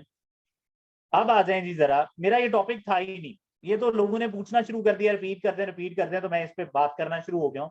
मेरा कंसर्न क्या, आप जरा सुने। देर आर सर्टन लोन्स, एक लोन है जिसकी रीपेमेंट की डेट आ गई है। अब जरा बात सुनने वाली है। मेरा टॉपिक ये है, एक लाइबिलिटी है, क्या है जी जरा जल्दी बताएं। एक लोन है, उस लोन की रीपेमेंट की डेट आ गई। मेरा ईयर एंड दिसंबर पे खत्म हो रहा है, अब बाय कन्वेंशन 12 माह होते हैं तो 12 माह ही सोचना है। तो मेरा ईयर एंड खत्म हो रहा है दिसंबर में, मुझे कहा गया है कि लॉन्ग टर्म शॉर्ट टर्म में डिवाइड करें एक लाइबिलिटी को, और लाइबिलिटी पे साफ लिखा हुआ है कि ये लाइबिलिटी 2 माह बाद पे होनी है। तो मुझे बताएं ये शॉर्ट टर्म है लॉन्ग टर्म है? Short term. क्या ये बात क्लियर है? साथ ही आपको इन्फॉर्मेशन दी जाती है कि ये जो लोन है ना, इसको हम रोल ओवर करा रहे हैं। ये अक्सर आजकल अगर आप न्यूज सुनो ना तो रोल ओवर की बातें चल रही हैं कि चाइना से हम रिक्वेस्ट कर रहे हैं कि जो तुम लोगों के 2 बिलियन देने थे प्लीज इसे रोल ओवर कर दो। रोल ओवर मतलब इसे डिले कर दो प्लीज, बाद में देंगे, अभी नहीं दे सकते। तो कंपनीज भी ये वाली हरकतें कर रही होती हैं। क्या कर रही होती हैं हरकतें? कंपनी बैंक से बात कर रही होती है, यार थोड़ा डिले कर दो, अभी हालात ठीक नहीं है। तो अब वो आपको कहेगा कि एक लाइबिलिटी है जो 2 माह बाद जिसकी ड्यू डेट है, लेकिन हम रोल ओवर की बातें कर रहे हैं और हमें लग रहा है कि रोल ओवर हो जाएगा। मुझे बताएं ये शॉर्ट टर्म है लॉन्ग टर्म? दोबारा से, 2 माह के अंदर अंदर आपने एक लाइबिलिटी पे ऑफ करनी है, लेकिन साथ ही वो आपको मेंशन कर रहे हैं कि रोल ओवर की बातें चल रही हैं, इसको डिले करने की बातें चल रही हैं। We are going to delay it for another 5 years, और हमें लग रहा है कि हम कामयाब हो जाएंगे। बहुत हद तक हमें लग रहा है हम कामयाब हो जाएंगे, 5 साल डिले हो जाएगा। मुझे बताएं लॉन्ग टर्म है शॉर्ट टर्म है? शॉर्ट टर्म वाले हाथ रेज करें। ओके, लॉन्ग टर्म वाले हाथ रेज करें। बिल्कुल ठीक। अब क्वेश्चन ये है कि शॉर्ट टर्म है या लॉन्ग टर्म है? तो आंसर है स्टैंडर्ड को गाइडेंस देता होगा, वो समझते हैं फिर डिसाइड कर लेते हैं, यानी खुद में लड़ी जाएंगे। स्टैंडर्ड कहता है जब तक डॉक्यूमेंट्स फाइनली अप्रूव ना हो चुके हों तब तक रोल ओवर को कंसीडर नहीं करते। स्टैंडर्ड क्या कहता है? जब तक रोल ओवर अप्रूव ना हो चुका हो, डिले अप्रूव ना हो चुका हो, इसके लिए वर्ड डिफरेंट यूज होते हैं। एक वर्ड यूज होता है रोल ओवर का, एक वर्ड यूज होता है रीस्ट्रक्चरिंग का। रीस्ट्रक्चरिंग का मतलब यह है कि आप जो बेसिक टर्म थी कि आप 2 माह बाद पे होना है, आप उसको चेंज करा के बढ़ाने की कोशिश कर रहे हैं, कहते हैं लोन्स रीस्ट्रक्चरिंग। क्या बोलते हैं? या लोन्स रोल ओवर। यहां तक सारे साथ हैं? बोलो दोबारा, ये ओके है? तो जल्दी से बताएं स्टैंडर्ड क्या कहता है कि अगर रोल ओवर की बातें ईयर एंड पे चल रही हैं तो roll over confirm, roll over को कंसीडर कब करना है? अगर अगर फाइनली प्रूव हो चुका है, और अगर फाइनली प्रूव नहीं हुआ तो आपने ये सोचना ही नहीं कि रोल ओवर पे है। तो जरा इस रूल को लगा के देखते हैं हम दोबारा से। क्वेश्चन है 2 माह बाद एक लायबिलिटी पे ऑफ होनी है, हम बातें कर रहे हैं बैंक से कि निगोशिएट कर रहे हैं कि डिले कर दें, और हम हाईली प्रोबेबल है, हमें बहुत हद तक यकीन है कि रोल ओवर हो जाएगा, लेकिन अभी फाइनली प्रूव नहीं हुआ। तो मुझे बताएं ये शॉर्ट टर्म है लॉन्ग टर्म? ये शॉर्ट टर्म। क्या बनाना है? बोलो दोबारा, ये ओके है? यहां तक सारे साथ हैं? पक्का? लेकिन अगर फाइनली प्रूव हो गया तो फिर लॉन्ग टर्म, क्योंकि फिर तो प्रूव हो गया है। तो सर अप्रूवल चाहिए ईयर एंड पे या नहीं? अब ये एक इंपॉर्टेंट बात थी, पता चल गई इतनी बात। इसी बात को थोड़ा और बढ़ाते हैं। सर ऑपरेटिंग साइकिल हमारे ईयर एंड पे डिपेंड करेगा या नहीं? जी सर करेगा डिपेंड। यहाँ तक सारे साथ हैं? बोलो दोबारा, ओके ओके। अब अगला पॉइंट जी, अगला पॉइंट, समटाइम्स जब आप लोन ले रहे होते हैं ना किसी से, तो आपने उससे ये पहले दिन ही कॉन्ट्रैक्ट में लिखवा लिया होता है कि या तो मैं पे कर दूंगा पहली ड्यू डेट पे, या फिर मेरी मर्जी। मैं क्या बोल रहा हूँ? मेरी मर्जी। मसलन मैं लोन लेता हूँ अपने बच्चे से, मैं बच्चे को कहता हूँ कि बच्चे 5 साल बाद लोन वापस करूंगा, लेकिन मेरी मर्जी, मैं अगर फर्दर 3 इयर्स के लिए डिले करना चाहूंगा तो मैं कर सकता हूँ। और उन्होंने साइन कर दी। इसको कहते हैं कि मेरे पास अनकंडीशनल राइट है टू डेफर, अनकंडीशनल राइट है टू डिले। अनकंडीशनल राइट का मतलब यह है मुझे किसी से नहीं पूछना, आप मुझे बताएं मुझे अप्रूवल चाहिए या ऑलरेडी कॉन्ट्रैक्ट में लिखा हुआ है कि आप इसको डिले कर सकते हैं। अब मुझे बताओ कि अगर इस तरह का क्लॉज दे के वो कहे यार कि आपके पास अनकंडीशनल राइट है टू डिले, ऑलरेडी मेंशन है कि आपकी अथॉरिटी है, अगर आप नहीं पे करना चाहते डिले कर सकते हैं, और अब आपको ईयर एंड पे वो कहता है कि मैं सोच रहा हूं कि डिले कर लूं और मुझे लग रहा है मैंने डिले करना है, तो फिर ये क्या है? Long term. दोनों में फर्क समझ लगा? क्या फर्क है जरा जल्दी से बताएं। अगर अनकंडीशनल राइट टू डेफर है और आप डेफर करने का सोच रहे हैं तो ये लॉन्ग टर्म में चला जाएगा, क्योंकि आप डिले कर रहे हैं, आपको कोई पूछने वाला नहीं है। लेकिन अगर आपको क्या चाहिए, आपको अप्रूवल चाहिए, तो इसका मतलब यह है कि जब तक अप्रूव नहीं होता तब तक फिर ये लॉन्ग टर्म नहीं फिर बनेगा, शॉर्ट टर्म ही रहेगा। और अप्रूव हो गया तो फिर लॉन्ग टर्म में चला जाएगा। क्या सबको क्लियर है? बोलो दोबारा, ये ओके है? तो ये एक इंपॉर्टेंट बात थी जो किसी भी लेवल पे पूछी जा सकती है, तो प्लीज ये बात पता होनी चाहिए। यहाँ तक सारे साथ हैं? बोलो दोबारा, ये ओके है? याद रह जाएगा? ओके जी। किसी का कोई क्वेश्चन है तो प्लीज पूछें। कोई क्वेश्चन? ये थे फॉर्मेट्स, और फॉर्मेट को लेके इंपॉर्टेंट बातें। अब हम लोगों ने ये जो फॉर्मेट पढ़ा है, इन्हीं को हमने बनाना है। जब मैं IS-16 पढ़ाऊंगा तो उसमें हमें क्या होगा, उसमें हमें पता चलेगा कि हमें एसेट कितने का लिखना है, एक्सपेंसेस क्या जाने हैं इनकम स्टेटमेंट में, ओसी हमें क्या जाना है, तो कुछ कुछ बातें पता चलेंगी। फिर जब ये पता चल जाएगा फिर हम अगले किसी स्टैंडर्ड के बारे में पूछेंगे, वहां से फिर दोबारा एक एक वैल्यू मिलेगी, फिर तीसरा स्टैंडर्ड पढ़ेंगे, वहां से एक एक वैल्यू मिलेगी। तो यहाँ इस तरह को 5 6 7 स्टैंडर्ड पढ़ने के बाद हम इस काबिल होंगे कि हम पूरा के पूरे फाइनल अकाउंट्स के क्वेश्चन कर सकें। क्या ये बात क्लियर है? बोलो भाई, ओके है? ओके जी। अब हमने करना क्या है, हमने स्टैंडर्ड्स पढ़ने और उसको लेके ये देखा करना है कि बैलेंस शीट में क्या जाना है, इनकम स्टेटमेंट में क्या जाना है, और चेंजेस इन इक्विटी में क्या जाना है, और इन फॉर्मेट्स में एक छोटी छोटी चीजें ला के लिखना शुरू कर। यहाँ तक सारे साथ हैं? बोलूँ बारे, ये ओके है? आज का हमारा स्टैंडर्ड कौन सा है? IS-16। क्या नाम है स्टैंडर्ड का? IS-16। ये पहला स्टैंडर्ड है जो हम पढ़ेंगे। अभी तक हमने जो स्टैंडर्ड कवर किया है वो IS-1 है। इसमें हमने सिर्फ फॉर्मेट्स को बड़े अच्छे तरीके से समझने की कोशिश की है कि इनकम स्टेटमेंट, बैलेंस शीट और चेंजेस इन इक्विटी का फॉर्मेट क्या है। नेक्स्ट स्टैंडर्ड हमारा क्या है, जरा जल्दी से बताएं जरा। IS-16 स्टार्ट करें जी। 2 मिनट है, 2 नहीं 3 मिनट है, बातें करो आपस में, फिर IS-16 शुरू करेंगे हम लोग। ऑनलाइन वाले हो 2 से 3 मिनट की ब्रेक है, पंचा नहीं पियो। 2 से 3 मिनट।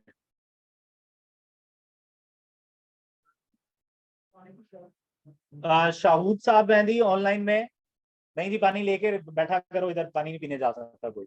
सर बातें बंद, बातें बंद। सर लोन साहब, शहूद साहब हैं, वो कह रहे हैं सर लोन को लेके आपने कुछ चेंजेस इन इक्विटी और पीएनएल के बारे में बताया था, वो क्या बताया था, तो बता सकता है क्या बताया था? लोन को लेके मैंने कुछ पीएनएल के बारे में और चेंजेस इन इक्विटी के बारे में बताया था, वो क्या था? लोन्स को लेके अगर कोई भी एक्सपेंस आता है या कोई इनकम आती है तो वो पीएनएल में जानी। एसेट्स को लेके कोई इनकम आती है, एक्सपेंस आती है, तो किधर जानी? इक्विटी को लेके अगर कोई इस तरह की चीज आती है या मूवमेंट आती है, वो किधर जानी है? चेंजेस इन इक्विटी में। चेंजेस इन इक्विटी में। क्या बात क्लियर है? कंफर्म है? बोलूं बारे, ओके है? चलें 2 मिनट बातें करें जी।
ओके यार बच्चों, एक ऑनलाइन में भाई है या बहन है, वो क्वेश्चन पूछ रहे हैं कि सर एक लाइबिलिटी है 9 मंथ्स के लिए लिया, एक उधार है जो 9 मंथ्स के लिए लिया है, और अनकंडीशनल राइट है कि उससे हम 1.3 years का बना सकते हैं, यानी कि हम उसे डिले कर सकते हैं फॉर अनदर 7 months या 4 months। तो अब उसे हम क्या करें, लॉन्ग टर्म में दिखाएं या शॉर्ट टर्म?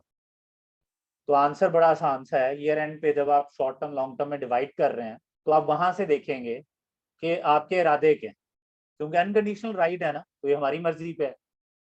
तो अगर आपका इरादा है उसे डिले करने का और ये 12 माह के बाद बन रही है डेट, तो ये क्या हो जाएगा, लॉन्ग टर्म। और अगर आपका इरादा नहीं है डिले कराने का, तो आपके हालात आपको बता रहे होते हैं कि मैंने पैसे टाइम पे देने या डिले करने, तो अगर आपका इरादा नहीं है और ये 12 माह के अंदर डेट आ जाती है तो ये शॉर्ट टर्म है। तो बच्चे इस तरह डिसाइड हो जाएगा। क्लियर है ये बात? ओके, ठीक हो गया जी। नहीं सर, अब हमारा स्टैंडर्ड आ रहा है जी, IS16 property plan and equipment. Start करें जी। क्या टॉपिक है? Property plan and equipment. ये आपके नोट्स हैं, ये आप लोगों को मिलेंगे इंशाल्लाह मंडे वाले दिन। कब मिलेंगे? लेकिन ये वाला पेज मैं आप लोगों के साथ शेयर कर दूंगा, पूरी की पूरा जो नोट्स हैं आप लोगों को स्कैन की तरफ से मिलने हैं, वो इंशाल्लाह मंडे वाले दिन मिलेंगे। यहाँ तक सारे साथ हैं? हमारा टॉपिक क्या है, प्लीज जरा जल्दी से बताएं। IS16 property plan and equipment, क्या टॉपिक का नाम है? स्टार्ट करें। सबसे पहले ना हमें प्रॉपर्टी प्लान एंड इक्विपमेंट को डिफाइन कर, इसे डिफाइन करना है, प्रॉपर्टी प्लान एंड इक्विपमेंट। तो प्रॉपर्टी प्लान एंड इक्विपमेंट की डेफिनेशन क्या है, जरा सुनो। Sir property plan and equipment में 3 कैरेक्टरिस्टिक्स होने चाहिए। कितने कैरेक्टरिस्टिक्स? सबसे पहले ये टेंजिबल एसेट्स होते हैं और होने चाहिए। So property plan and equipment tangible assets हैं। टेंजिबल एसेट्स मतलब जिनकी फिजिकल एग्जिस्टेंस है, जिन्हें आप देख सकते हैं, जिन्हें आप छू सकते हैं। Land, building, AC, projector, furniture. क्या ये बात क्लियर है? कंप्यूटर्स। तो ये वो चीजें हैं जो टेंजिबल है, टेंजिबल होना जरूरी है। टेंजिबल के बाद दूसरा काम क्या है जी, इसका नॉन करंट एसेट होना जरूरी है। नॉन करंट एसेट मतलब ऐसा एसेट जो आप एक्सपेक्ट कर रहे हो कि आप 1 साल से ज्यादा यूज करोगे। क्या कर रहे हैं आप? एक्सपेक्ट कर रहे हो कि आप 1 साल से ज्यादा यूज करोगे। क्या यहाँ तक हम साथ हैं? तो पहला पॉइंट क्या है, जरा जल्दी से बताएं। टेंजिबल। दूसरा पॉइंट क्या है? सर नॉन करंट एसेट्स ही अगर इधर आने हैं तो इसका मतलब है करंट एसेट तो कोई नहीं आ सकता। तो अगर आपको कोई पूछे कि इन्वेंट्री PPE क्यों नहीं है, तो बड़ा आसान सा आंसर है। क्या आंसर है प्लीज बताएं।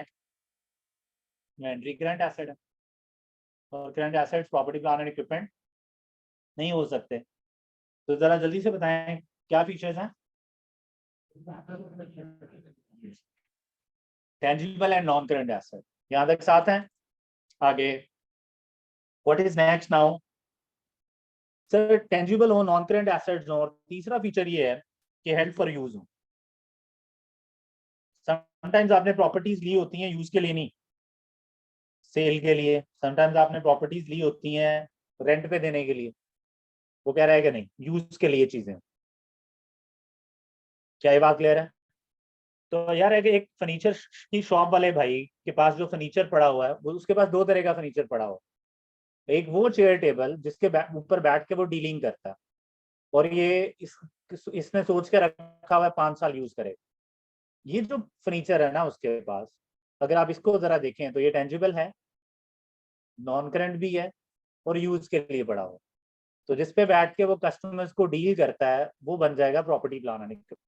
और जो बाकी फर्नीचर है वो बेचने के लिए रखा हुआ है, वो इन्वेंट्री। क्या ये बात क्लियर है?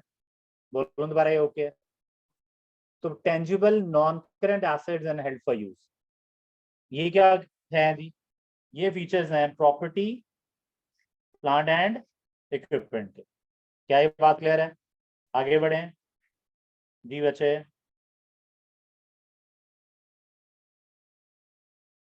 अच्छा क्वेश्चन है, बेहतरीन क्वेश्चन है।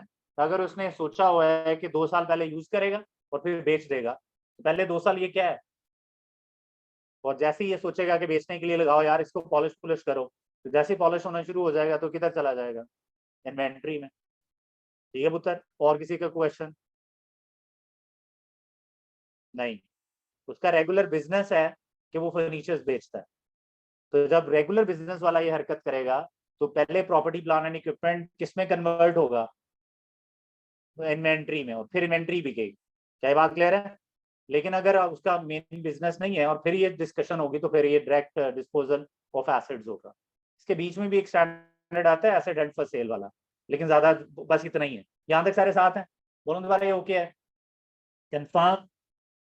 तो अगर किसी का रेगुलर बिजनेस है कि पहले चीजों को यूज करता है और फिर क्या करता है, बेचता है, तो चीज पहले किधर मूव करेगी, पहले नॉन करंट एसेट में होगी पहले, और जिस दिन वो सोचेगा बेचो इसको, तो वो करंट एसेट्स इन्वेंट्री में शिफ्ट होगी और फिर बिकेगी। याद तक सारे साथ है?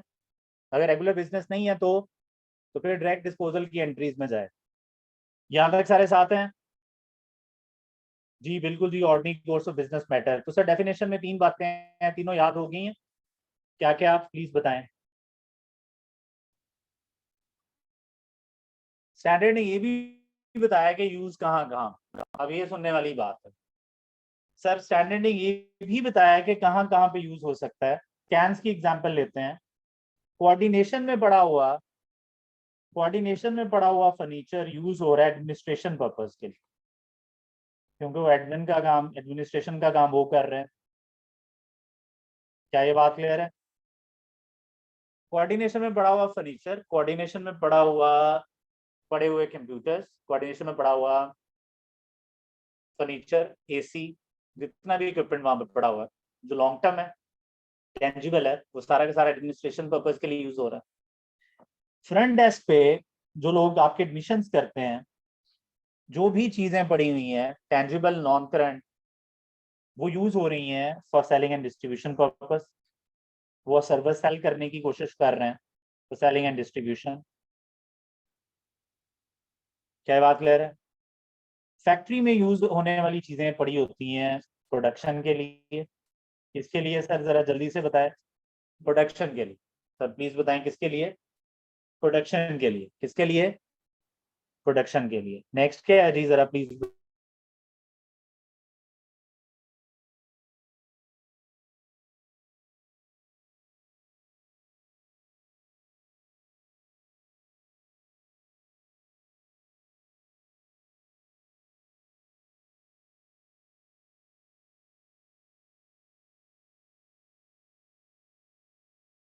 अब आगे क्या करना है हमने, प्लीज देखें जरा।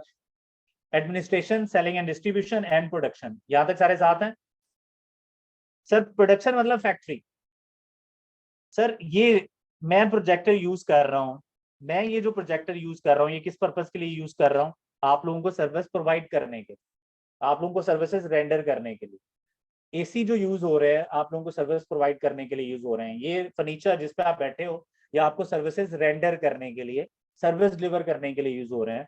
तो अगर आप लोग यूज कर रहे हैं to provide services to others, तो ये भी क्या है, ये भी प्रॉपर्टी प्लान एंड इक्विपमेंट है, to provide services, to provide services. फिर सर इंटरेस्टिंग बात, जो सबसे इंपॉर्टेंट बात है वो है, अच्छा लॉ फर्म लोगों को सर्विस देते हैं, ऑडिट फर्म लोगों को सर्विस देते हैं, तो वहां पे जो furniture non current asset use हो रहा होता है वो सारा का सारा इसी पर्पज के लिए यूज हो रहा होता है। हॉस्पिटल में पड़ी हुई हर चीज सर्विस प्रोवाइड करने के लिए यूज होती है, तो वो सारे के सारे आपके क्या है, प्रॉपर्टी प्लान एंड इक्विपमेंट है। लास्ट बात जो इंपॉर्टेंट है जिसकी वजह से मैं इस डिस्कशन में आया हूँ वो जरा सुनना है, ये लास्ट बात सबसे इंपॉर्टेंट है। और वो क्या है? वो है sir E, for rental purpose to others. अगर आपने कोई चीज रेंट पे देने के लिए रखी हुई है किसी को, तो वो भी किधर आएगी, प्लीज बता दें जरा। For rental purpose to others, for rental purpose to others. Sir क्या बात हो रही है, प्लीज बताएं जरा। For rental purpose to, for rental purpose to. Sir rent a car के बिजनेस में आप गाड़ी को क्या कर रहे हैं, रेंट पे दे। कुछ लोगों को लगेगा इन्वेंट्री, इन्वेंट्री नहीं, इन्वेंट्री वो चीज होती है जो आप बेच देते हैं, जिसकी ऑनरशिप कस्टमर को चली जाती है। ये आप रेंट पे देते हैं कस्टमर को, कुछ दिन बाद वापस लेके एक और कस्टमर को दे देते हैं, फिर वापस आके एक और कस्टमर को दे देते हैं। तो आप लॉन्ग टर्म में गाड़ी को यूज करते हैं, टेंजिबल है, नॉन करेंट है, और यूज हो रही है फॉर रेंटल टू अदर्स। तो सर रेंट जनरेटर के बिजनेस में जनरेटर्स जो हैं ये क्या है, ये क्या है, नॉन करेंट एसेट्स हैं, for rental purpose to others हैं, टेंजिबल हैं, तो ये property plant and equipment. Rent a bike के बिजनेस में भी बाइक क्या है, प्रॉपर्टी प्लांट एंड इक्विपमेंट। इसकी एक एक्सेप्शन है जी सर, रेंट मतलब लीज भी, लीज पे देना रेंट पे देना एक ही बात सर। अब इसकी एक एक्सेप्शन है सर, प्लीज जरा ये इंपॉर्टेंट है, एक्सेप्शन है सर इसकी एक, क्या एक्सेप्शन है, एक्सेप्शन है यानी ये वो चीज है जिसपे IAS 16 नहीं लगना, और वो है प्रॉपर्टी फॉर रेंटल पर्पस। अगर आपने प्रॉपर्टी लोगों को रेंट पे देने के लिए रखी हुई है, प्रॉपर्टी फॉर रेंटल पर्पस, तो उसको हम लोग क्या बोलेंगे, उसको हम लोग बोलेंगे कि ये प्रॉपर्टी प्लांट एंड इक्विपमेंट नहीं है। इस पे एक और स्टैंडर्ड है which is IAS 40, except property for rental purpose to others. Rent पे देना या लीज पे देना एक ही बात है। सो एक्सेप्शन है property for rental purpose to others, और इस पे लगता है IAS 40। अजीब सी बात है कि अगर आप घर रेंट पे दे रहे हैं तो 40 है, गाड़ी रेंट पे दे रहे हैं तो 16 है, जनरेटर्स रेंट पे दे रहे हैं तो 16 है। ये बात क्लियर करें, बोलूँ बारे ये ओके है। अब कुछ लोगों के माइंड में क्वेश्चन आया होगा कि सर क्यों, तो बड़ा आसान सा हल है इसका, रीजन सुन लेना। सर जो प्रॉपर्टी होती है ना, इंडिपेंडेंटली कैश फ्लो जनरेट करने की पोजीशन में होती है, इंडिपेंडेंटली कैश फ्लो जनरेट करके देती है। इंडिपेंडेंट का मतलब ये है कि इसे किसी और एसेट की जरूरत नहीं है। लेकिन रेंट अ जनरेटर के बिजनेस में, रेंट अ बाइक के बिजनेस में, रेंट अ कार के बिजनेस में आपको एक पूरा सेटअप चाहिए ताकि आप गाड़ी को रेंट पे देने का बिजनेस कर सके, बाइक को रेंट पे देने का बिजनेस कर सके। क्या ये बात क्लियर है, बोलो दोबारा ये ओके है। तो प्रॉपर्टी का एक फीचर है कि ये इंडिपेंडेंटली कैश फ्लो जनरेट कर सकती है, इसे किसी और दूसरे एसेट की जरूरत नहीं है। लेकिन बाकी जो बिजनेसेस हैं, बाकी चीजों को रेंट पे देने के जो बिजनेसेस हैं, उसमें आपको कुछ अदर एसेट्स की जरूरत चाहिए, आपको एक सेटअप चाहिए ताकि आप क्या कर सकें, रेंट पे दे सकें। अब कुछ लोगों के माइंड में ना रेंट अप कार का बिजनेस का जो माइंड में आ रहा है कि यार मेरे पास एक ही गाड़ी है, मैं घर से ये काम कर रहा हूँ, तो कुछ लोगों के माइंड में ये आ रहा है। तो एक बेसिकली दुनिया में ऐसा नहीं होता। अगर आप किसी भी अच्छी कंट्री में जाके देखें रेंट अ कार का बिजनेस कैसे होता है, तो रेंट अ कार का बिजनेस ऐसे होता है कि मैं कहीं किसी कंट्री में विजिट के लिए गया हूँ, मुझे वहां पे गाड़ी चाहिए, तो मैं पिक किसी एक सिटी से करूंगा, और ड्रॉप ऑफ जो है वो मैं किसी दूसरी सिटी में दूँ, और उनके ऑफिसेज दोनों जगह पे। मुझे उन्होंने एक डॉक्यूमेंट दिया है, एक उसके साथ मैं इंश्योरेंस कराऊंगा अपनी, और मैं एक जगह से निकलूंगा और किसी दूसरी जगह पे मैंने ड्रॉप कर, समझ लगी। और इतनी ज्यादा ऑप्शंस होती हैं आपके पास कि पूरे के पूरे मतलब 2-2 3-3 एकड़ पे तो उनकी गाड़ियां खड़ी होती हैं, सिर्फ इतनी ज्यादा गाड़ियां होती हैं उनके पास। ये बात समझ लगी। अब अगर कोई सोच रहा है कि एक किसी घर में आप बैठे हैं और आप अपने घर से ही रेंट पे दे जा रहे हैं, तो फिर ठीक है बात आपकी, ये भी इंडिपेंडेंटली जनरेट कर देगा। But in reality independently generate नहीं करते ये कैश फ्लोज। लेकिन प्रॉपर्टी का फीचर ये है कि प्रॉपर्टी इंडिपेंडेंटली, इसे किसी और दूसरे एसेट की जरूरत नहीं है, इंडिपेंडेंटली कैश फ्लो जनरेट कर देगी। अभी आपको लग रहा होगा ये बड़ी अजीब सी बात है, लेकिन एक्चुअली ये बड़ी इंपॉर्टेंट बात है कि एक एसेट किस तरह कैश फ्लो जनरेट कर रहा है। तो जो इंडिपेंडेंटली जनरेट कर सकता है उसको दूसरे स्टैंडर्ड में ले गए हैं IAS 40 में, जो नहीं कर सकते, जो डिपेंडेंट है दूसरे एसेट्स पे, वो 40 में है। तो इसका मतलब ये है कि यहाँ से सीखने में एक और बात भी समझ आई कि IAS 16 में वो एसेट्स हैं, वो नॉन करेंट एसेट्स हैं जो अकेले कैश फ्लो जनरेट नहीं करते, बल्कि दूसरी चीजों के साथ मिलके कैश फ्लो जनरेट करते हैं।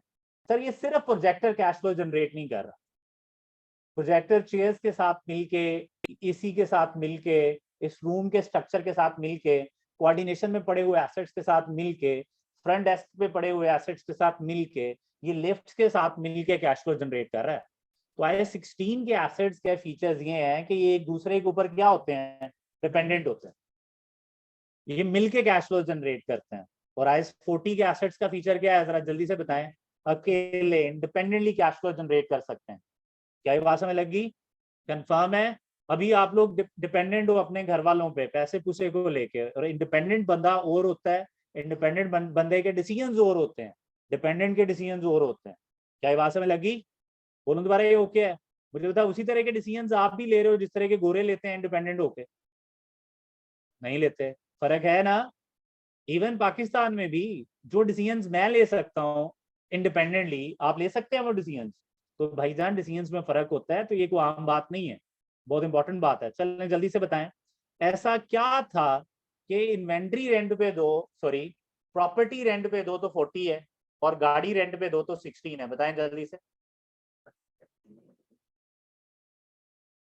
बस यही है, समझ लगी? Thank you so much. आगे चलते हैं जी जरा। ये था प्रॉपर्टी प्लान एंड इक्विपमेंट की डेफिनेशन। जरा जल्दी से बताएं प्रॉपर्टी प्लान एंड इक्विपमेंट की डेफिनेशन क्या है?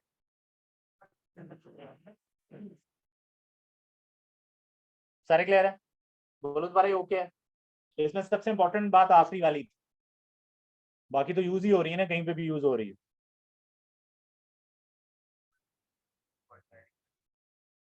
यहाँ तक सारे साथ हैं? ओके। अब आ जाए यार जरा सर। अब पॉइंट है जी हमारा रिकग्निशन का। सर क्या पॉइंट है, प्लीज जरा बताएं रिकग्निशन का।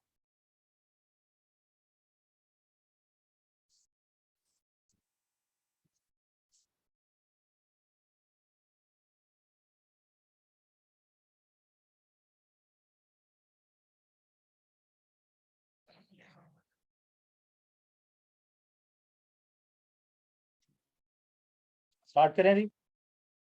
रिकग्निशन में दो तीन बातें इंपॉर्टेंट हैं, तो प्लीज जरा देखिएगा कि क्या बातें इंपॉर्टेंट हैं, ये रिकग्निशन होती क्या है, क्या बातें इंपॉर्टेंट हैं। अब ये सारी की सारी बातें हम लोग सीखने जा रहे हैं। स्टार्ट करें।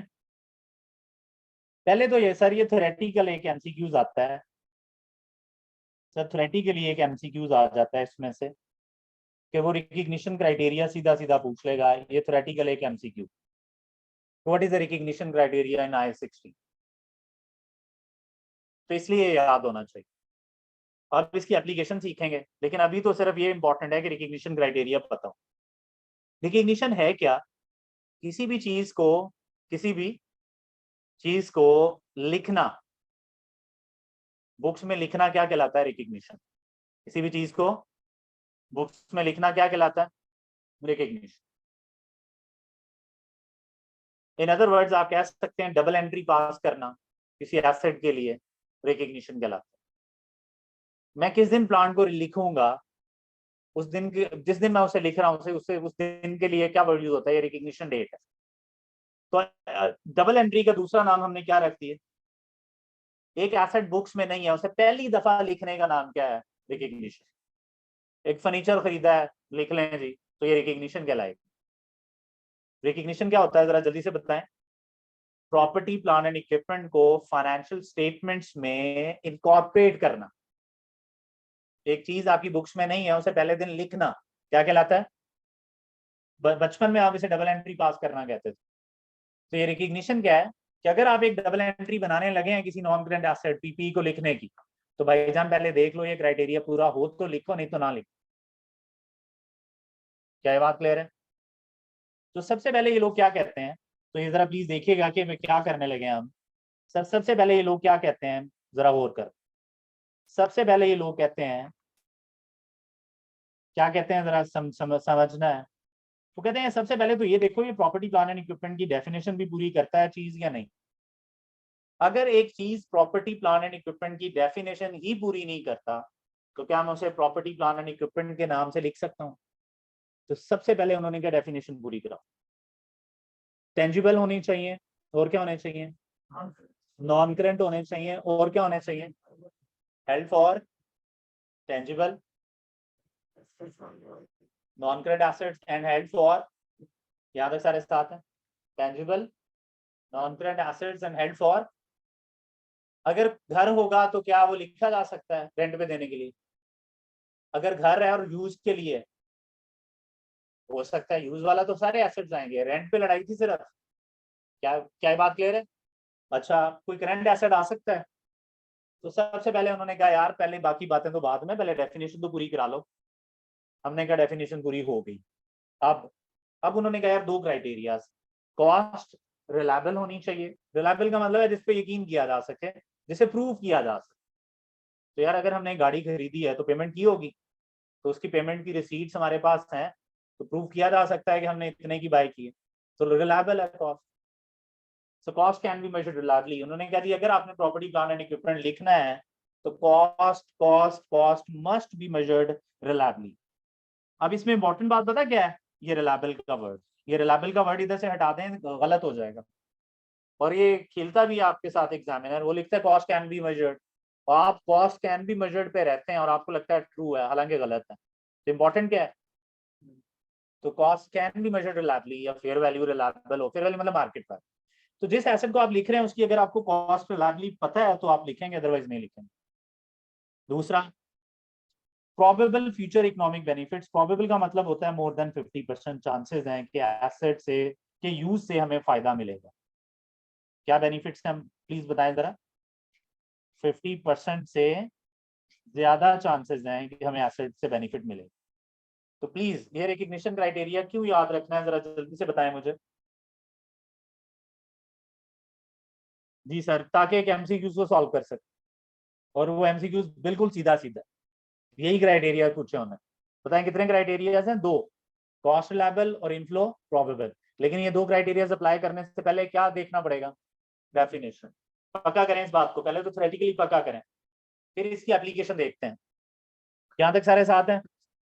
क्यों याद रखना है प्लीज बताएं जरा, एक एमसीक्यूज आ जाना है। यहाँ तक सारे साथ हैं? चलें जी, I-16 का रिकग्निशन क्राइटेरिया क्या है? कॉस्ट कैन बी मेजर्ड और inflow of economic benefits. Reliable का वर्ड इंपॉर्टेंट है, पक्का? गुड। सर अब इसको अप्लाई करके देखते हैं। दो चीजों पे इसकी एप्लीकेशन देखी जा सकती है। पहली, स्पेयर पार्ट्स। सर क्या बोल रहा हूं मैं? सर क्या बोल रहे हैं? स्पेयर पार्ट्स क्या होते हैं? Extra parts. सर जब आप एक मशीन, यूजली पाकिस्तान में जितनी भी बड़ी मशीन भी आती है ना प्रोडक्शन के लिए, बाहर से आती है, आप इंपोर्ट करते हो। अब मशीन आपने इंपोर्ट कर ली, तो आप क्या करते हो? आप पॉसिबल पार्ट्स जिनकी आपको जरूरत पड़ेगी ना आने वाले 1-2 सालों में, 3 सालों में, या 4 सालों में जिनकी जरूरत पड़ सकती है, आप वो पार्ट्स भी साथ ही इंपोर्ट कराते हो, ताकि बीच में कहीं कभी भी कोई पंगा पड़े तो जरा जल्दी से रिप्लेस करके आप प्रोडक्शन कंटिन्यू रख सकें। ऐसा ना हो कि आप को पता चला एक पार्ट खराब हो गया, बिल्कुल माइन छोटा सा पार्ट था, अब आपको पता है कि इंपोर्ट करना है तो 4 महीने फैक्ट्री बंद। क्या बात क्लियर है? और आप किसी भी कंपनी के अगर आप स्टोर में जाते हैं ना, तो वहां पे जो स्पेयर पार्ट्स होते हैं अच्छी खासी वैल्यू के होते हैं। क्या ये बात क्लियर है? मतलब एक शुगर कंपनी में चले जाओ, अगर ये शुगर वाली को कंपनी, कोई भी कंपनी में चले जाओ, तो उसमें जो स्पेयर पार्ट्स होते हैं, एक पार्ट उनसे, उनके स्पेयर पार्ट, उनके जो स्टोर्स हैं उनका, अगर आप लोग उधर जाओ उनसे पूछो यार ये वाला पार्ट कितना है, तो आपको यार 2 करोड़ का। ठीक है, एक शेल्फ में पड़ा होता है सिर्फ। दूसरे वाला पार्ट पूछेंगे, वो कहेगा 5 करोड़ का। तो इतनी वैल्यू, इतने वैल्यू के स्पेयर पार्ट्स पड़े होते हैं, और एक्स्ट्रा मंगवा के रखे हुए हैं आप लोगों ने। यहाँ तक सारे साथ हैं? अब हमारा क्वेश्चन ये है कि इन स्पेयर पार्ट्स पे कौन सा स्टैंडर्ड लगेगा? क्या इसे as a property plan and equipment हम रिकग्नाइज कर सकते हैं या नहीं? तो पहला पॉइंट है स्पेयर पार्ट्स। दूसरा पॉइंट है, स्पेयर पार्ट्स के बाद स्टैंड बाय इक्विपमेंट्स। ये क्या होते हैं स्टैंड बाय इक्विपमेंट्स? सर आपका यूपीएस, स्कैन्स में जनरेटर, तो ये स्टैंड बाय इक्विपमेंट्स होते हैं। और कभी कभार आपने एक एक्स्ट्रा मशीन रखी होती है, एक मशीन पे काम चल रहा है, दूसरी स्टैंड बाय पे, इसका मतलब इसमें कोई मसला आएगा तो दूसरे पे काम शिफ्ट हो जाएगा और इसको ठीक कर लिया जाएगा और फिर इस पे भी काम शुरू हो जाएगा। क्या ये बात क्लियर है? तो किस पे बात हो रही है? Spare parts and stand by equipments. यहाँ तक सारे साथ हैं?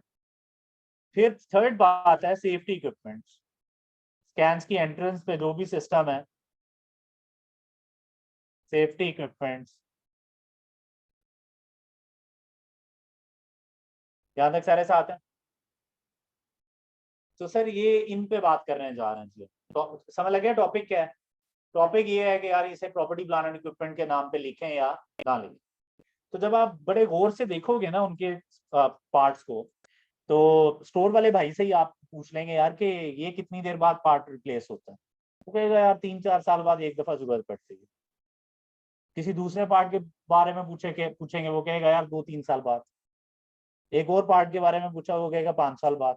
एक और पार्ट के बारे में पूछा, वो कहेगा ये तो हर 2 माह बाद चेंज होता है, हर 6 माह बाद चेंज होता है, एवरी ईयर चेंज होता है। तो वो आप डिफरेंशिएट करा लेंगे उससे। आप उससे नहीं पूछना चाह रहे, तो स्टोर का जो लेजर होता है वो आप पकड़ेंगे उससे, और आप फ्रीक्वेंसी देख लेंगे कि कौन सा आइटम कितना फ्रीक्वेंटली क्या हो रहा है, रिप्लेस हो। तो जब आप ये देखेंगे ना, तो आपके सामने दो सिचुएशंस बनेंगी। पहली सिचुएशन क्या बनेगी? पहली सिचुएशन बनेगी डी सर, कि ये लॉन्ग टर्म है, रिप्लेस लॉन्ग टर्म, यानी 1 साल के बाद रिप्लेस हो रहे हैं। और कुछ होंगे जो एवरी ईयर रिप्लेस हो रहे हैं, तो उनके लिए वर्ड क्या यूज कर लिया हम लोगों ने? Short term. सर ये एवरी ईयर रिप्लेस होते हैं, 1 साल में कई दफा रिप्लेस हो जाते हैं, तो ये जी एवरी ईयर रिप्लेसमेंट है। अब मुझे एक बात बताएं सर, रिकग्निशन क्राइटेरिया लगाने से पहले डेफिनेशन देखनी पड़ती है। मुझे बताएं ये short term property plan and equipment की डेफिनेशन पूरी कर रहे हैं नहीं कर रहे? नहीं कर रहे, क्यों नहीं कर रहे? ये करंट है। तो कोई बताएगा कि फिर इसे प्रॉपर्टी प्लान एंड इक्विपमेंट लिख सकते हैं या नहीं? नहीं लिख सकते। ये वाले जो स्पेयर पार्ट्स होते हैं ना, ये stand by equipment, safety equipment, sir ये सारे के सारे इन्वेंट्री होते हैं। अब आप कहेंगे सर ये बेचना तो नहीं है? सर इन्वेंट्री में कंज्यूमेबल चीजें भी होती हैं। मसलन ये स्कैम्स के जो ये मार्कर्स है ना, अगर मैं इन मार्कर्स के साथ क्लास पढ़ा रहा हूँ, तो ये मार्कर्स कंज्यूमेबल चीजें हैं जो ड्यूरिंग सर्विस आप क्या हो जाते हैं, कंज्यूम। ये भी आपकी इन्वेंट्री होती है। तो इन्वेंट्री खाली वो चीज नहीं है जो रीसेल के लिए हो। अगर एक ऑर्डिनरी कोर्स ऑफ बिजनेस में एक सर्विस रेंडर करते वक्त एक चीज यूज हो जाएगी, वो भी इन्वेंट्री। तो स्कैन्स की बुक्स में ये मार्कर्स क्या है? इन्वेंट्री। क्या ये बात क्लियर है? तो सर मुझे बताएं ये पार्ट्स क्या हैं जी, जरा जल्दी से बताएं जरा। इन्वेंट्री। यहाँ तक सारे साथ हैं? बताएं प्रॉपर्टी प्लान एंड इक्विपमेंट क्यों नहीं बने? शॉर्ट टर्म है। यहाँ तक सारे साथ हैं? लॉन्ग टर्म जी। सर मुझे बताएं ये टेंजिबल होते हैं पार्ट्स? यस। नॉन करंट भी है लॉन्ग टर्म, और हेल्ड फॉर यूज है। हेल्ड फॉर यूज का मतलब है यूज के लिए पड़े हुए हैं, करंटली इन यूज होना जरूरी नहीं है। हेल्ड फॉर यूज का मतलब है यूज के लिए पड़े हुए हैं। यहाँ तक सारे साथ हैं? तो मुझे बताएं डेफिनेशन पूरी होगी, कॉस्ट रिलायबल होगी, मतलब पता होगा ना कितने के आए हुए हैं, तो प्रूव कर सकते हो, पे किया होगा, और inflow of economic benefits expected है या नहीं है? एक्सपेक्टेड है तो खरीद के बैठे हैं, पागल थोड़ी हैं। इसका मतलब ये इनफ्लो भी प्रोबेबल है। इसका मतलब ये है कि ये as a property plan and equipment recognise हो जाएंगे। यहाँ तक हम साथ हैं? तो ये स्पेयर पार्ट्स आप as a property plan and equipment recognise करेंगे। क्वेश्चन है जी एक बच्चे का, पहले क्वेश्चन लेते हैं फिर आगे बढ़ते हैं। जी मेरे बच्चे बोलो।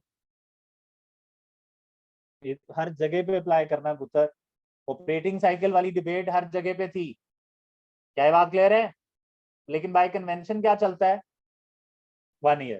ये बात क्लियर है? हर लॉन्ग टर्म शॉर्ट टर्म की डिस्कशन में ये बात थी। तीसरा बोले।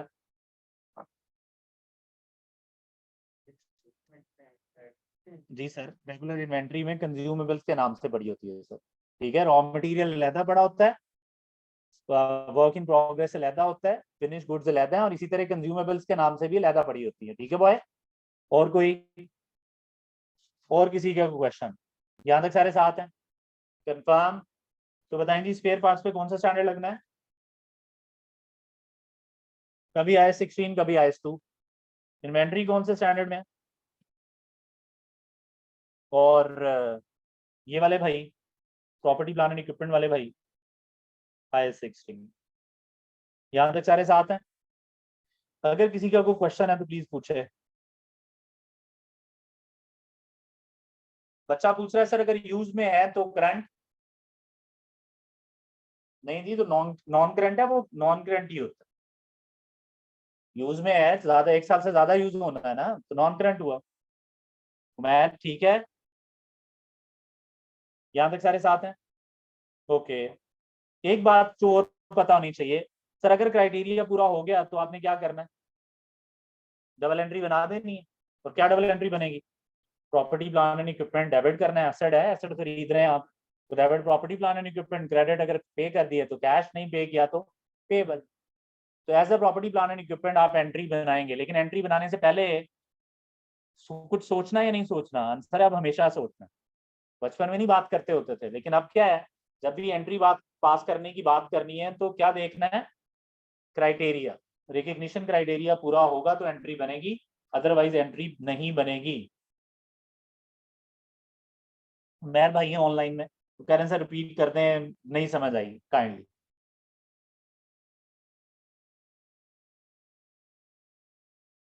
यहाँ तक बाकी सारे साथ हैं, बाकी किसी का वो क्वेश्चन है तो प्लीज क्वेश्चन पूछे। चलें जी, अगर वो आपसे सर स्पेयर पार्ट्स का, सेफ्टी इक्विपमेंट्स का या स्टैंड बाय इक्विपमेंट्स का पूछे कि क्या है, तो आपने देखना है कि वो चीज जब यूज होना शुरू होगी तो कितनी देर यूज हो, अभी तो पड़ी हुई है आपके पास। अगर वो जब यूज होना शुरू होगी, 1 साल से कम उसका यूज है और आपको नई चीज की जरूरत पड़ जाएगी, तो इसका मतलब ये है कि वो क्या है, इन्वेंट्री। लेकिन जब आप उसे यूज करना शुरू करेंगे तो वो 1 साल से ज्यादा बेनिफिट देने की पोजीशन में है, वो 1 साल के बाद रिप्लेस करने की जरूरत पड़ेगी, तो फिर वो प्रॉपर्टी प्लान एंड इक्विपमेंट है। मैंने सिर्फ ये समझाया। मिस्टर उमैर, आपको समझ लगी है बात? ओके, यहाँ तक सारे साथ हैं, याद रह जाएगी बात। ये कॉमन क्वेश्चन है जो लोग पूछते हैं जब नए नए आप ऑडिट पे जाते हैं ना, तो एक कॉमन क्वेश्चन है कि सर स्पेयर पार्ट्स की काउंटिंग क्या होती है। ये बात समझ लगी, तो ये काउंटिंग होती है। आगे बढ़े, नेक्स्ट। अब जब आप डबल, हम क्या पढ़ रहे हैं, डबल एंट्री पढ़ रहे हैं, डबल एंट्री पास करने से पहले क्या क्या रिक्वायरमेंट्स हैं वो पढ़ रहे हैं। रिक्वायरमेंट्स क्या है डबल एंट्री पास करने से पहले, क्राइटेरिया पूरा होगा तो property plan and equipment debit होगा, अदरवाइज नहीं हो सकता। यहां तक साथ है? ओके, अब अगली बात और ज्यादा इंटरेस्टिंग है, वर्ड है एक जो कि आप लोगों को पता होना चाहिए, और वो है वर्ड है सेगमेंटिंग। क्या वर्ड है?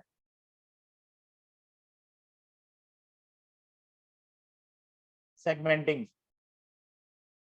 क्या वर्ड है, क्या वर्ड है ये सेगमेंटिंग? सर जब आप एसेट को एक लिखने लगेंगे ना, तो कभी कभार आप एसेट को एज अ सिंगल एसेट नहीं लिखेंगे, बल्कि पार्ट्स में रिकग्नाइज करेंगे। बताएं किस में रिकग्नाइज करेंगे? पार्ट्स में। सर बोल नहीं रहे आप लोग। अब एग्जांपल लेते हैं, सर प्लीज जरा एग्जांपल लेनी है। सर एसेट किस में रिकग्नाइज करेंगे आप लोग? पार्ट्स में। सर किस में रिकग्नाइज करेंगे? सर किस में रिकग्नाइज करेंगे? सर किस में रिकग्नाइज करेंगे? क्या ये बात क्लियर है? अब आप कहेंगे सर क्या मतलब है, एक एग्जांपल लो, सपोज करो कि स्कैन्स ना कहता है कि यार ये बिल्डिंग हमने बेचनी, और हम पूरी क्लास मिल के पैसे इकट्ठे करके ना ये बिल्डिंग बाय कर लेते हैं। कर ली बाय, स्कैन्स वालों ने अपने सिर्फ कंप्यूटर्स उठाया और निकल गए यहाँ से, बाकी सारा कुछ हमारा। ये बात क्लियर है? अब मुझे एक बात बताएं कि आपने पूरी की पूरी प्रॉपर्टी बाय की है, तो क्या आप एक डबल एंट्री बनाएंगे, डेबिट प्रॉपर्टी क्रेडिट कैश? थोड़ी देर के लिए ज्यूम करो, बना ली हमने कि डेबिट प्रॉपर्टी किया हमने, क्रेडिट कैश कर लिया। आपको पता है प्रॉब्लम क्या आएगा, जब आप प्रॉपर्टी को डेबिट कर चुके हैं और कैश को क्रेडिट कर चुके हैं, तो अब प्रॉपर्टी में क्या क्या है, स्कैन्स, इसकी इस प्रॉपर्टी में क्या क्या मिला है आप लोगों को, सुनना जरा। सर लैंड मिल गई, बिल्डिंग मिल गई, सर लिफ्ट्स मिल गई, फर्नीचर मिल गया सर, ये फिक्चर्स एंड फिटिंग जितनी चीजें यहाँ पे इंस्टॉल्ड हैं, प्रोजेक्टर्स, एसी, तो ये फिक्चर्स एंड फिटिंग्स भी मिल गए आपको। तो सर ये सारी चीजें मिली हैं नहीं मिली? अब मुझे बताएं कि अगर आपने प्रॉपर्टी को ही डेबिट कर दिया है तो आप डेप्रीशिएट कैसे करें? अब मजे की बात है, लैंड तो डेप्रीशिएट होती नहीं है, बिल्डिंग होती है ऑलमोस्ट 50 सालों पे, फर्नीचर 5-10 सालों पे, लिफ्ट को 15 से 20 सालों में। क्या करेंगे आप, कर सकेंगे डेप्रीशिएट? तो सर जब आप इस तरह प्रॉपर्टी बाय करते हैं और उस प्रॉपर्टी में और भी कई चीजें आपके पास आएंगी, तो सर आपको थोड़ा ख्याल रखना पड़ेगा, और ख्याल रखना ये है कि बजाय इसके कि आप डेबिट, प्रॉपर्टी, क्रेडिट, कैश करें, आपको सेगमेंटिंग करनी चाहिए, यानी कि पार्ट्स में एसेट को रिकॉग्नाइज करना चाहिए। क्या करना चाहिए जरा जल्दी बताएं, एसेट को किस में रिकॉग्नाइज करना है, जल्दी बताएं। इसको, इसका नाम क्या है? क्या ये बात क्लियर है? बोलो दोबारा, ये ओके है? दोबारा सर, तो सेगमेंटिंग क्या है फिर? What is segmenting? To recognise an asset by its parts, तो ये है सेगमेंटिंग। सर टू रिकॉग्नाइज, क्या बात हो रही है? To recognise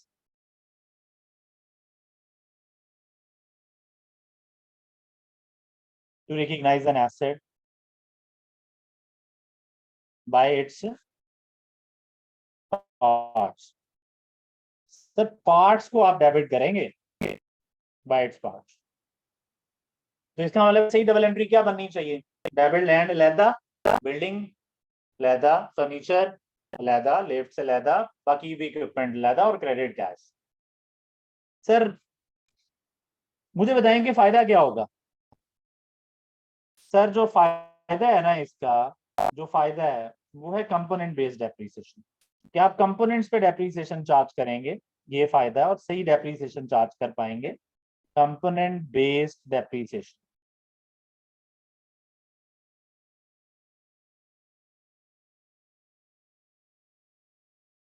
sir component based depreciation, तो किस पे बात हो रही है प्लीज बताएं जरा। कंपोनेंट बेस्ड डेप्रिसिएशन, तो किस पे बात हो रही है प्लीज बताएं जरा। Component based, component based. Sir किसी एसेट को रिकॉग्नाइज करना बाय इट्स पार्ट्स, क्या है बात क्लियर है? और क्या करना? जी सर, और इसका फायदा क्या है कि डेप्रिसिएशन आप कंपोनेंट्स पे चार्ज कर पाएंगे, और सही चार्ज है, लैंड को करेंगे नहीं, बिल्डिंग को उसकी लाइफ पे करेंगे, फर्नीचर को उसकी लाइफ पे करेंगे। फायदा समझ लग गया? अब क्वेश्चन ये है कि सेगमेंटिंग कब होगी, क्या हर एसेट में होगी? आंसर है बिल्कुल भी नहीं। सेगमेंटिंग होती है कॉम्प्लेक्स एसेट्स में। सर बताएं सेगमेंटिंग कब करनी है आप लोगों ने?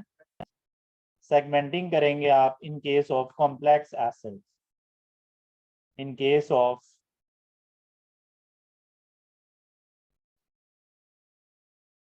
Complex assets. लें सर, इन केस ऑफ, अब कॉम्प्लेक्स एसेट्स आप पूछेंगे सर क्या होते हैं? ऐसे एसेट जिन जो डिफरेंट पार्ट से मिलके बने हैं, कंसिस्ट ऑफ डिफरेंट पार्ट्स, और उन डिफरेंट पार्ट्स की फीचर्स हैं, और वो फीचर्स ये हैं कि उनकी लाइफ एक दूसरे से डिफरेंट है। डिफरेंट पार्ट्स हैं एक एसेट के, और उन डिफरेंट पार्ट्स में दो बातें बड़ी कॉमन है। हर पार्ट की कॉस्ट अच्छी खासी है, यानी ऐसी कॉस्ट नहीं है जिसे आप इग्नोर कर सकें, सिग्निफिकेंट कॉस्ट के पार्ट्स हैं जी, हर पार्ट की कॉस्ट अच्छी खासी है, और डिफरेंट यूजफुल लाइफ, हर पार्ट की दूसरे पार्ट से लाइफ क्या है? डिफरेंट। क्या एग्जांपल्स हैं यार कॉम्प्लेक्स एसेट्स की? अगर हम एग्जांपल्स पे बात करें तो सर एग्जांपल्स हैं जी सर, क्या एग्जांपल्स हैं?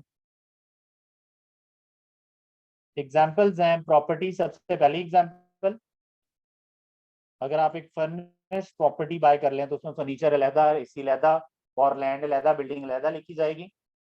अगली एग्जांपल है एयरक्राफ्ट। तीसरी एग्जांपल है शिप।